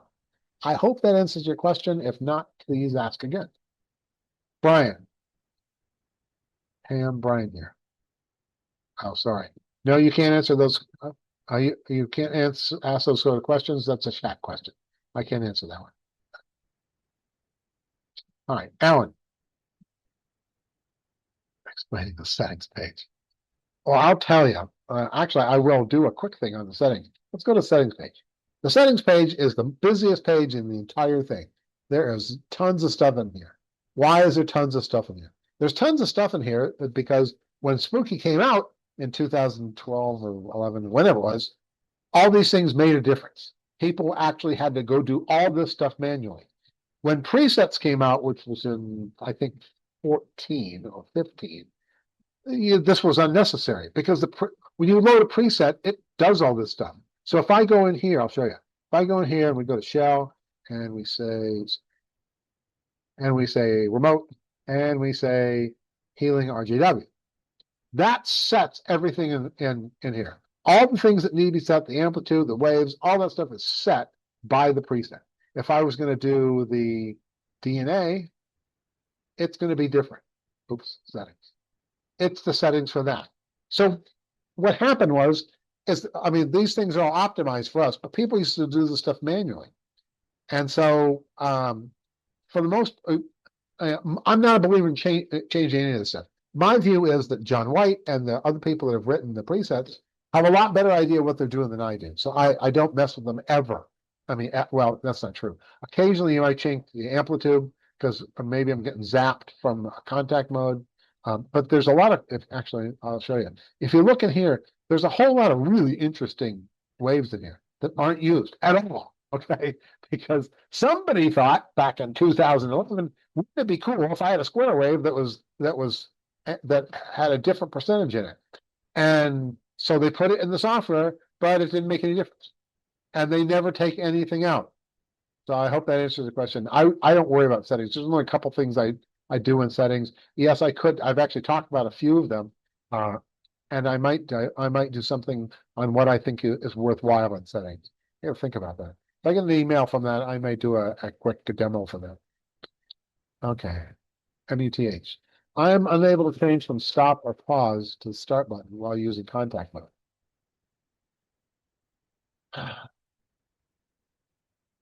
Well, if it's running, doesn't matter whether it's in contact mode or not. If it's actually running, so I think what you're saying is they're not bolded. You can't hit pause. I can't change from stop or pause to start while using contact mode. Generally, what I've seen for that is that when the is one of these things. So in here, so we'll go back to shell and contact, and then we hit killing, right? But I forget to put in any programs in. Then I can load that because it'll let me put it in Generate. I load this in here, but there's no frequencies in because I didn't put them in. That's the only reason I've seen. And see, that's the only thing it'll let me do is scan. We won't go into why it does that. We don't need to in this. So I can't do that because there are no frequencies to run. So that may be what you're seeing. And like I said, that's something I've seen a lot of people. They think actually, I've done this. I do this a lot where I say, oh yeah, I'll double click on this or I'll click on this. I should have double clicked on it and to add it in and I forgot. And so it's, again, I do that when I get in a hurry. Svetlana. Like Italy, I problem spooky tell me to generate have error and I can't do printing. Svetlana, you should send me an email and we'll handle it that way. There's a bunch of stuff. There's a back and forth. There is a presentation, but what I'm going to ask is the first thing I'm going to ask for is a picture of the full screen in the control tab, so I can see what you're running and see what the error, which has got an error and stuff. We'll start there, but it's a back and forth thing, and I generally, about 99% of the people I can help with generator errors. So that's your best shot for that. Andrea. While treating animals, do we do terrain first? Well, the people have been around for a long time, and there's a couple of really good presentations. Let's see, Debbie Rich just did a presentation on treating animals. The view is probably. The reason is, I mean, the whole purpose of terrain is to clean out your waste system. Because when you start killing stuff, now all those dead cells and whatever's released from the dead cells, that's got to be cleaned out of your bloodstream and your body. Well, if your liver isn't working well, your kidneys aren't working well, whatever, then they have a hard time cleaning that out, and that causes other problems. So that's the reason you want to do terrain if at all possible. The tricky part is if it depends on if it's a big animal or a small animal. To be honest, if it's a small animal, that's when you may want to be using, this is presets, home, detox, terrain, and that's when you start thinking about the low power ones. So this is half, this is 20%, so on and so forth. If I'm going to run this on my 6-pound Chihuahua, I'm probably going to run this one or this one. So but the idea is, yes, you do need to clean them out if at all possible. Okay. Can I only peptide? No, actually peptides are very effective on the remote. Most of my peptides I run on remote. I have a scaler, but and the scaler works well. But of course, with the scaler, you got to be in between. You got to be in the scalar field. With the remote, people can be anywhere with that. So no, a remote and according to John White, running on remote is more effective than running contact or plasma. But that may be because if you're running remote, it's 24/7, as opposed to plasma or contact, it's only when you're there. So, yep, and Scalar's got the same thing. I mean, it's supposed to be a very effective method of delivering it, but how long are you in the scalar field? So, yeah, most people run them on remote. All right, so what's the max voltage for contact mode? They manipulate it. Usually, see, well, the max voltage you can set in settings is 20 volts. And what the boost does is it adds them together. It phases them so you get 30 volts peak to peak. I mean, that's the way it works. And yet you can reduce it. For some people, they get zapped too much. And so you might want to go into the programs, actually settings, and you can change the, that's a bad choice. Oh, it's because I did low power. Let me do this. Let me go shell. Oops.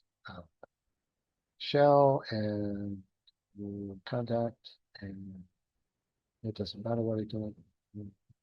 So I'm doing a killing in contact. This is 20 volts, so that means it's going to look like 40 volts because you're using the boost. And so you could, but maybe you get zapped too much, so you change this to 10 volts. So I just click in it, change it to 10. Then I hit tab to get out of it because I always do to save it. Change this one to 10. And so now I'll be doing 20 volts. That's one of the few things I changed in setting. So, but you can't, it won't go any higher than 20. And in that case, you're getting 40 because it adds them together. That's why it's called a boost. Linda, and is there any difference in power or results running from a laptop computer? No. No, there's no difference at all how you're driving the generator. From a standalone GX, actually, there's no difference as well. However, I'm not a standalone fan, and especially for contact mode. One of the things, since we're here, we're in contact mode. You know how I can tell is down here, contact mode options. What this does is when it changes frequencies, it doesn't hit you all at once. Number one, it goes up some and down some. All right, and it also on this particular one, whatever this one is, it reduces the amplitude if you're under 1 kilohertz. 400 hertz, for instance, zaps the crap out of me. And so what this automatically does is it reduces the amplitude by 50% or whatever for lower frequencies, which is the ones you tend to get zapped at. Now, that's when you're hooked up to your computer. If I take the same preset, I put some frequencies in it, and I load that into the GX or standalone, the standalone is too dumb to do that. I can't put it in either way. It's a very basic thing. So if you do contact mode and you're doing standalone, you get full power because that's all it can do. You cannot, it doesn't automatically reduce it. I'm not sure because I haven't tried it. I think you could reduce it here and it'll be reduced in general, but the idea is that you'd really rather have the higher voltages, the higher amplitudes for the higher frequencies when you can't feel it anyway. This, if you change amplitude, it changes for all of them. So there's a bunch of things that the GX won't do in standalone. That's why I don't like it. I never use mine in standalone. Never. You can't, by the way, you can't do peptides at all in standalone mode. Forget that. They won't do it. They will not do it. And there's a bunch of technical reasons for it. The main reason is it was designed for stuff from 10 years ago, not for today. So it won't do peptides at all. It won't do chains at all. If you try to load a chain, it only does the first one because it doesn't support chains. It's too dumb for that. It has its place, but that's the reason I don't use it. There's too many things it doesn't do. Okay, Rita. Show me a slide of the pick of the defaults. I don't know what to think. Which defaults? There's a lot of defaults. When I load a preset, then the settings are the default for that setting. So I don't know what defaults you're talking about. So maybe you could give me some more information and I can show you the slide. Lee, if you're interfering to all this by generic it comes in your oscilloscope. What do you think? Oscilloscope. Uh, you can certainly, well, the easiest way to do that is you can use a T connector and hook the oscilloscope into the other output. Actually, I have one. We just happen to have one here. So you can get a BNC-T connector. Yeah, you get a BNC-T connector like that and hook it on, and then you can hook your connection onto it.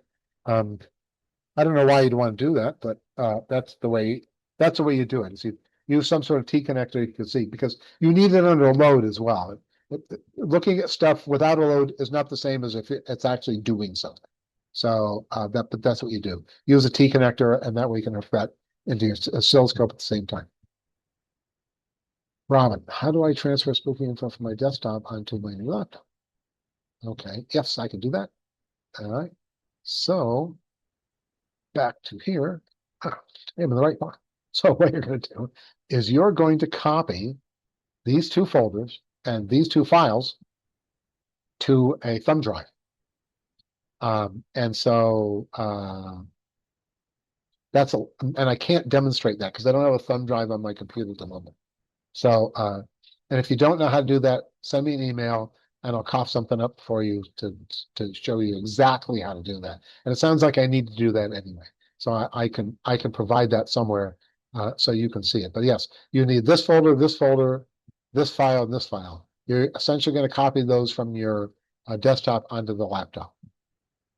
Hopefully that answers that question. And what that looked like in file, this is File Manager. When you invoke File Manager, it's going to come up. You're going to go into here, which notice I'm not doing I'm not showing you a demo of actually how to do it because it's not that hard, but it messes everything else up in the presentation. So, but if you need to see that, let me know. Okay, now, do we need to generate cool while it's running? Nah, it's not that hot. Some people think that the GX especially get hotter, and they get a little hotter. The GX Pro gets a little hotter than the original GX, but not so much. I mean, it you could lay your hand on it. You're not going to get burned. It's not a problem. You wouldn't want to block the vents on it. That's the only tricky part. But no, it doesn't need to be on it doesn't need a fan or anything. And if you live in a hot, humid climate, you might want to consider something. But for most people, the answer is no, you don't need to do anything at all. I have a root canal and feel inflammation. Mm. What I would be doing for the root canal is there's some really good peptides for that sort of stuff. I've seen a number of people that talk about if they run the peptides for root issues in their teeth, that they don't need a root canal. And so I'd start there. I mean, I really would. There's a whole bunch of people who don't like root canals. I don't like getting them, that's for sure. They don't like to have them because of other problems. But I'd start with the peptides. This is uh, two resets. Home. Remote. And we do have so really good. What a guess. Now, by the way, that's one of the things that was improved in I think the in this version is the search in peptide and presets used to search everything, literally. But now it's smart enough to only search in where you are. So yeah, there's a couple different ones in here. The root canal one is what I've seen people run. I would think about doing that. It may solve the problem.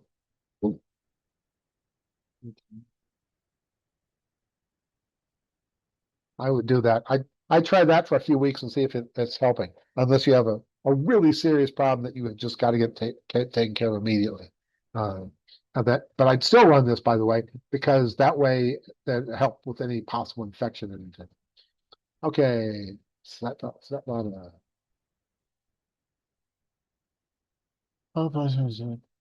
How's a plan in software and monthly soon? How is it possible? I wish to run Prazapam in software. Is one frequency on generator and another. I can tell you're definitely not a English speaker, so you can certainly run let me go see if I can find this.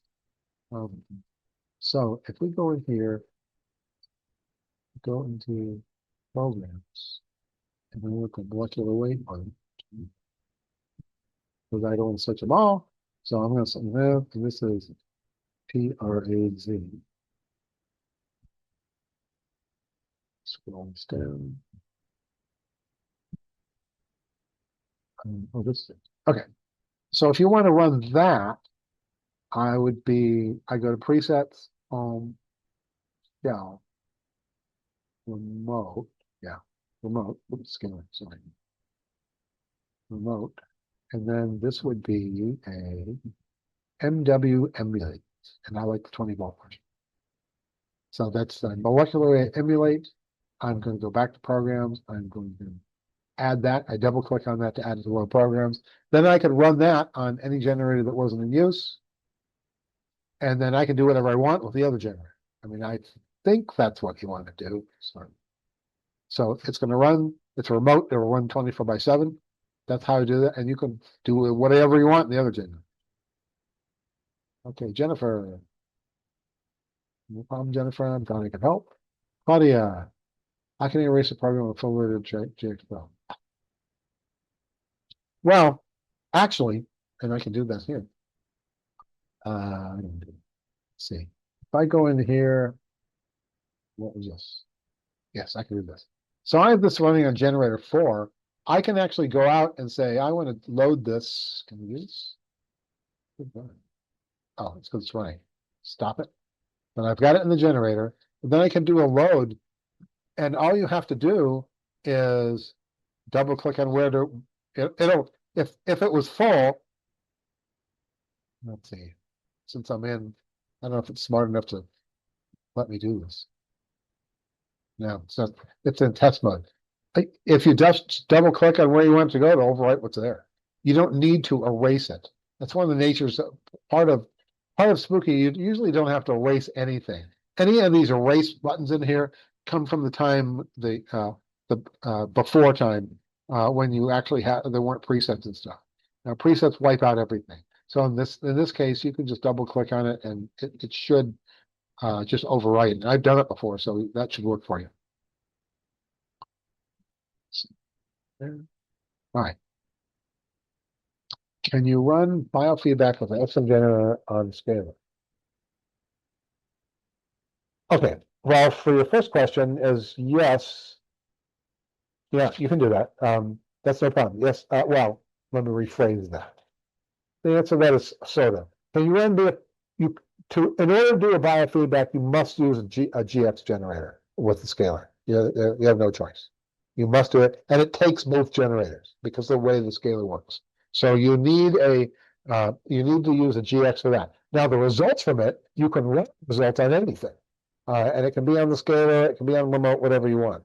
But to actually do the biofeedback takes a GX, and it takes both generators of the GX to do it. Next question. My friend and I tried to run biofeedback with an XM contact at 10 pads. Never stopped. Well, in order to run biofeedback with an XM, you need a spooky pulse. So did you have a spooky pulse on this? And it takes about an hour to do. And oh, by the way, you need to be laying down and perfectly still for that hour. And because what it does is it hits you with a frequency, and then it looks at how that changed your heart rate. So it looks for minor changes in that. Well, if you don't have a good connection or you have a heart that's sort of all over the place, it keeps trying, and it can run way longer than an hour. But I don't know whether you had the whether you had the spooky pulse or not. If you don't have a spooky pulse, one of the things that says, well, I'm going to do this in test mode, but I'll go in, you shouldn't save this. Don't ignore those things because they mean something. So hopefully that'll. All right, Mary, can you show me all the different programs you run? Yes, I can show you that. That's easy. Presets, home. And I went to JW peptides. Then I went to remote. Then I went here and I said, heart. Heart failure. That's what I'm running on. That one exactly. I think. I might be running the second one this one. Let's look. No, I can't look. Wait, maybe I can. Let's see here. Dash up. Let's see. Look at the Babs one. Babs.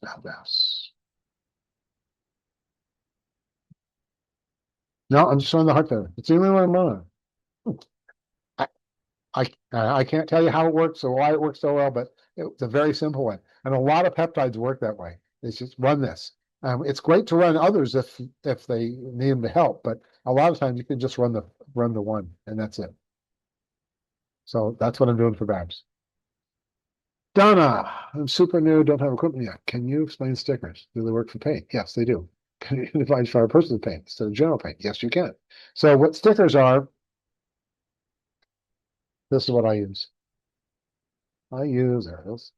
I use this roll of stickers I get from Amazon for $7.50. Comes with 1,000 stickers. And what I do is I put 4 of them into a remote, and then I load whatever frequencies I want into the remote, and I usually run it for like 4 hours, and then I can use the stickers. And they're really good for localized issues. I wouldn't be using them for cancer or major issues, but if you have a broken bone in your foot, I put one on there. That sort of stuff. That's what I tend to use them for. I did a really nice presentation on that. I think it was in August, and it's a step by step of you have nothing. I like stickers because that's how I help most of my friends, and I've got some really good success with that. Good stories. So, all right. So, Mike, wondering how I want to possibly get colloidal silicon. You know of a good place to push silver rods. Well, I've got a colloidal silver kit, and I've had it for 4 or 5 years, and I've never needed to replace the rods. Like they don't really decay. It doesn't take that much silver off of them. It's very minute. So, I mean, there are places you can order them from Amazon, for instance, that they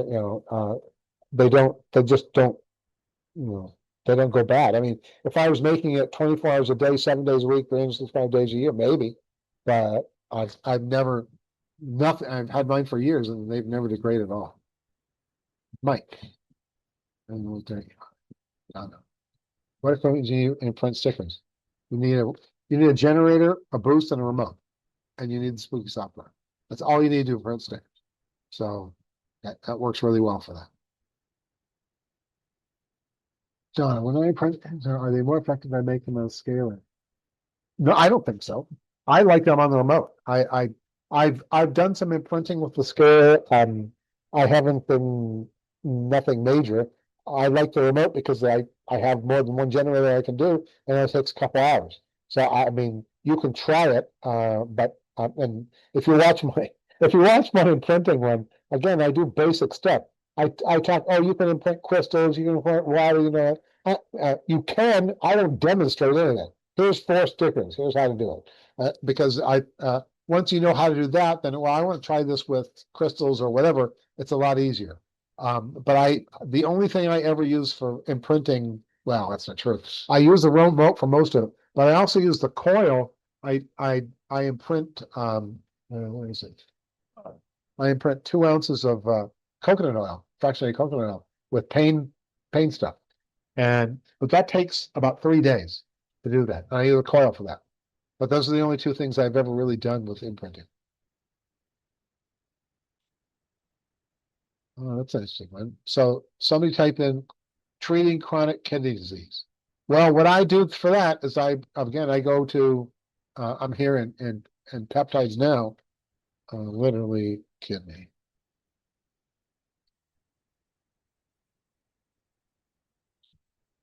So there's chronic kidney disease, I mean CKD, there's that you can certainly run. And I think in programs, CKD, those are molecular weight ones. Turn that off.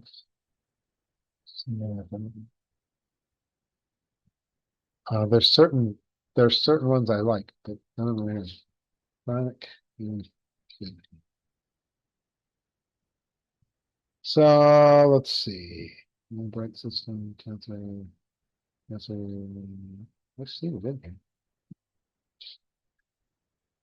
You certainly can do say kidney failure chronic. I mean, so these are light frequencies. So for these, if I wanted to use these rather than the peptides, I would go to presets, home, and shell, remote, and then I use healing RJW, then back to programs, and I would add that in, and I might pick a few others as well. And then what I would do is, especially what if I wanted to use both? I'd save this as a preset, and then I could chain that together. Let me work. I have enough.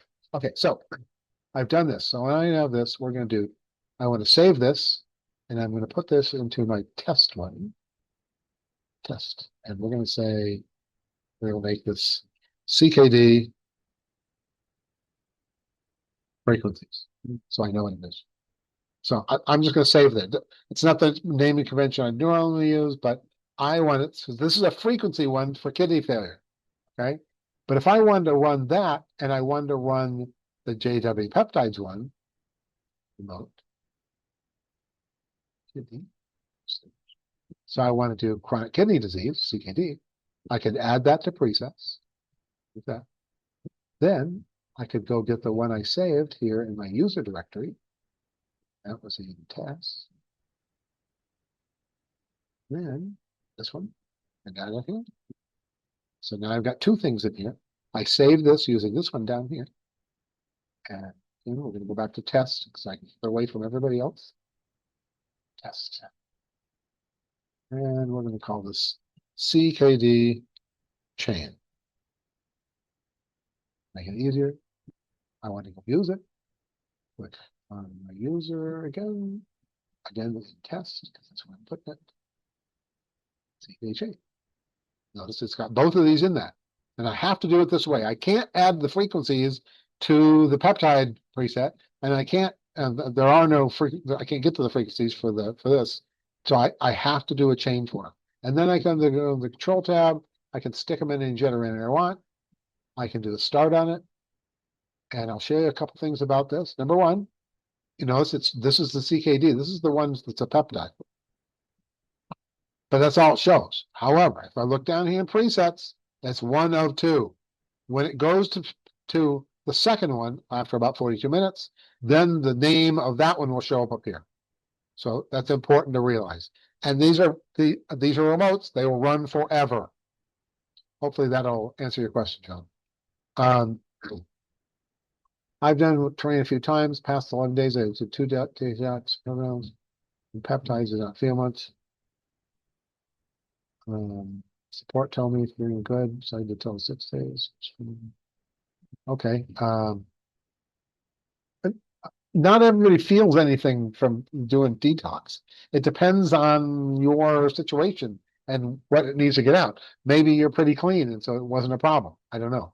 So I mean, certainly, it sounds like you should be pretty detoxed now. Do I do biofeedback? Well, it's up to you.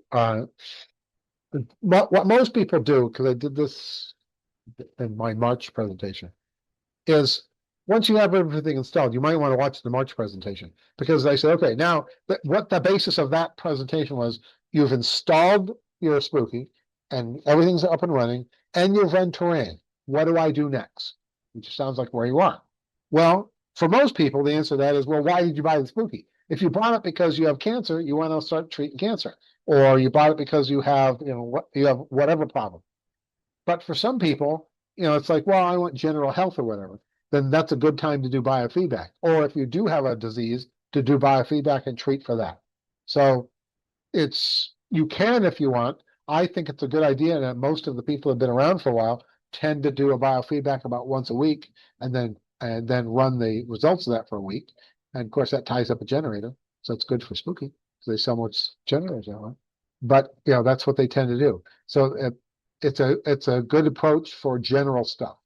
And obviously, if you have a problem area, then you may want to do biofeedback on that and treat that directly. It's not long. Okay, thank you. I'm sorry. So I'm not trying to make fun of your English. You're doing a good job. How is it possible to run oxytocin? There's one frequency generator and different numbers. Oh, okay. So here's the way this works. She's asking about how come the numbers on the generator are different than the numbers on that are here, for instance, running in the control tower. There's a bunch of reasons for that, especially with the molecular weight stuff. The molecular weight stuff is really high frequencies, and that's what these are at the moment. These are all M's in here. They show up as molecular weight, and so the software has to find frequencies that will give you that same result. And so, and there's some other ways that it can change stuff. So the frequency on the panel may not match what's in the software. Don't worry about it. That's the bottom line. It knows what it's doing. It does the right stuff. And unless you change a whole bunch of stuff in it, then that's a whole nother matter. But if you take all the defaults, it works good. Jeremy. Does any put the stickers anywhere on the body? Yes. Creating one's foot, the sticker? Oh, no. I understand your question. For me, I do localized stuff. So if I have a foot problem, that's where the sticker is going to go. I mean, if I have a problem in the back, that's where the sticker is going to go. Some people believe they do an imprint on a card or whatever, they put it in their pocket for whatever's on, and that seems to work for them. And that might, but for me, I've not had a lot of luck with that. I do localized stuff. My the administrator of my HOA had a problem with breast cysts, and they were very painful. And I made some breast cyst stickers for her, and the pain was gone the next day. And she puts it wherever the cyst is. So that's what I'd recommend with stickers. That's one of the advantages of stickers. Now, if you have something for your eyes, you can't put it there. But if I'm at home, I'll wear a sticker right here next to my eye. That's no big deal. Actually, for sinus infections that I was having trouble with, I put stickers here. But I didn't go anywhere, and I didn't do any of these presentations. Okay, Mark. May I use two contact cable? Put one. No, not, no. You should not do this.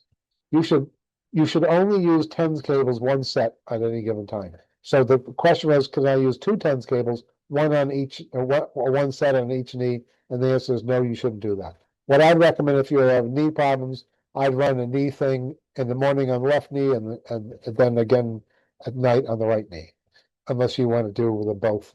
But no, you can't do that. No matter how many generators you have, you should only be doing one contact mode at any given time. John, I'm going to buy feedback or something. How long will it take? Well, if you do a contact mode, that takes about 19 minutes. That's how long it takes.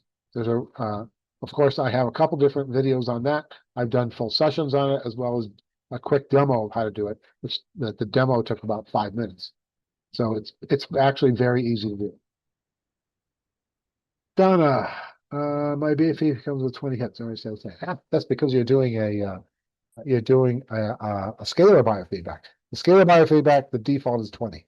So that means we look in here. Let's stop this. If we look in here, presets, home, biofeedback, generator X.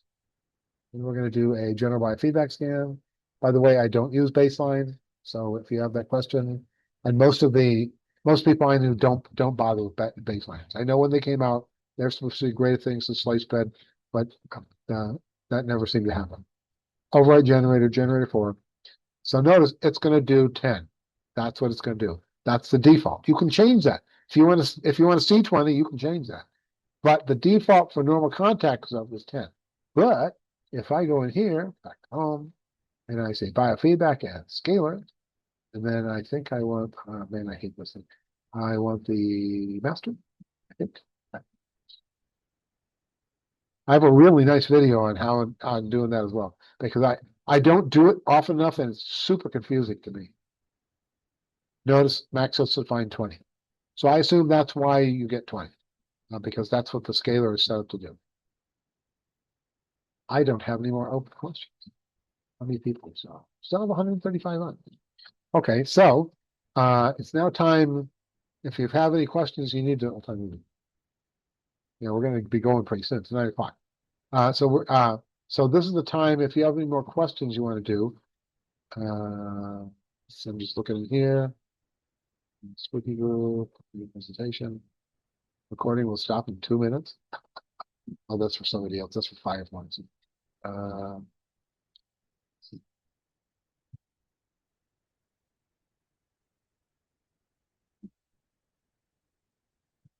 He was having power problems. Okay, so Marie said me, answer live. Sure. I don't know what you meant by that. Donna, how do you run a BFB with an XM generator? Okay, to do that, you need a Spooky Pulse because you're going to, and you need a separate USB connection on the computer to do it. Because the Spooky Pulse, you're going to hook into the jet computer because the Spooky Pulse detects your heartbeat. And they've got one that goes on your finger or one that goes on your earlobe. So you have to have that. And then in presets, this out of the way so I can get to it. Presets, home, biofeedback, Spooky Pulse. And then there's some guides on how to do it. You're probably going to do it in general. And this takes, a full system scan takes close to an hour. And you got to be laying down and not moving for it to be effective. And for it to only take an hour. So that's how you're going to do it with the XM generator. But you got to have a Spooky Pulse.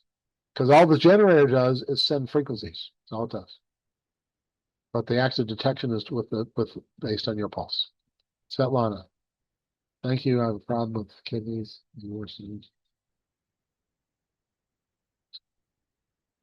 Well, Svetlana was asking about kidney stuff. I mean, I'd be looking at kidney stuff in the peptides, especially. I'd go find probably no more than 3 or 4 peptides for the problems you're having, chain them all together and run them. That's what I do. Now, by the way, one of the things I haven't covered, so the people hung on to the lesson. One of the things I haven't covered, let's see, is this open? Looking for my, nope. So I'm going to go into, I'm going to go in my office. Here's my office computer. So one of the problems you'd run into, and so make note of this, this is important. If you run a lot of peptides, peptides are chains. Remember I talked about things in memory and stuff.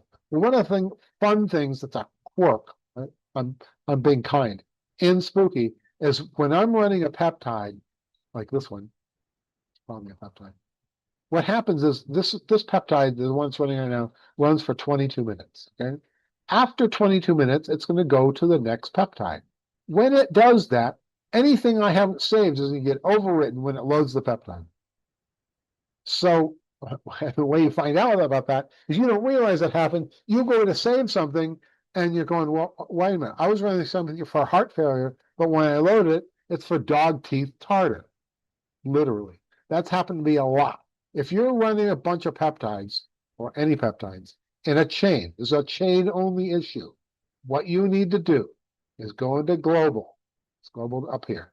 And then say pause.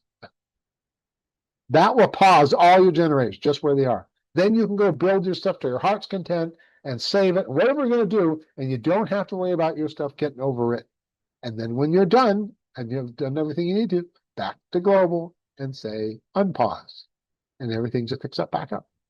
That's a really important, it's a really important, and I've covered that in my peptide stuff a lot. So it's really important to do that. Otherwise, you're not going to be happy with results. All right. All right, so I talked to them.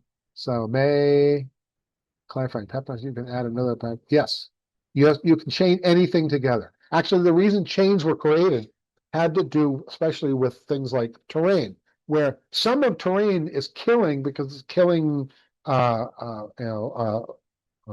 they're called, it's killing various things that needs to do. But other things are healing, and they're very different waveforms. So how do you do that? They're dissimilar, so that's what chaining is for. So you can have a killing and a healing and something else. That's why you have chaining. In the case of peptides, peptides are all single things anyway. So yes, you can do those, but you can put anything you want in there. So if you want a heart one for the heart one we were looking at earlier, and maybe you want to do an MW ad for some heart medication, you can do that. You just need to chain those together. Marie, answer my question. Quick says, if I want to run a program for scoliosis, I have to have another general and another one. Well, that's an interesting question. So here's the deal. For frequencies, so we'll go back to frequencies. For frequencies, you can put up to 4 hours of stuff here in the, and so look at this. See, this was 30 minutes, and maybe this one's another, because now I've got 36 minutes. I'm double clicking on these, by the way.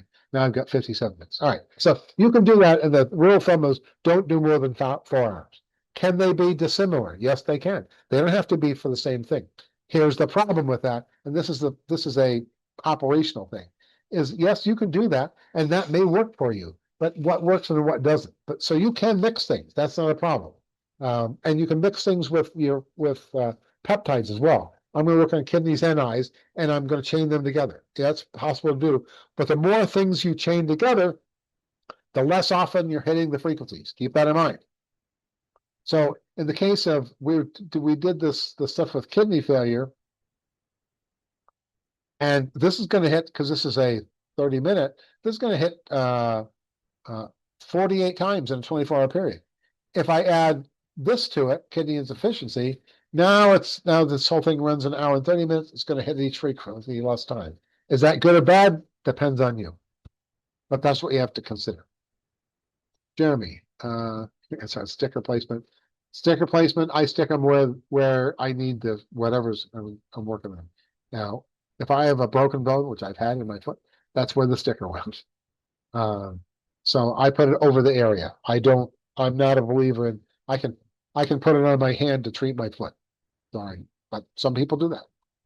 Andrea, when you run the harder chihuahuas, do they need terrain first? The answer to that is no. One of the nice things about peptides are very different. Peptides, it's messages to your body, and so it's not as harsh as frequencies. That's the best way to put it. And actually, even most healing things in life, you don't absolutely have to do terrain first. It's a good idea, but you don't have to. In the case of tartar, from what I've seen, now that you don't need to do terrain first at all. Terrain is really important to clean things out because you're releasing things, because you're killing things. And it helps sometimes with healing, but it's not as critical on the healing stuff. Hopefully that answers your question. All right, so what else do we have to do? Do we have any other things we need to talk about? We'll wait a couple minutes to see if there are any more questions. Thanks, Zara. I appreciate that. Thank you, Andrea.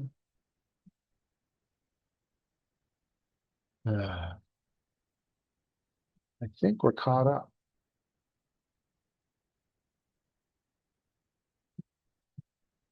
Oh, thank you for answering that, Zara, but what holographic stickers are.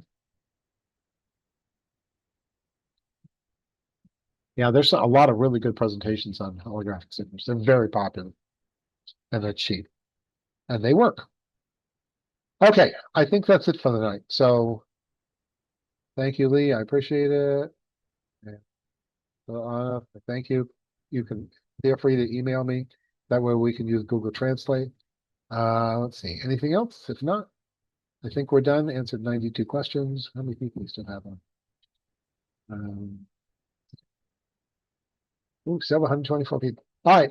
Well, everybody take care of yourself, and thanks for attending. And I'm not sure what I'm doing in May yet. I got to talk to Smalley and to others about that.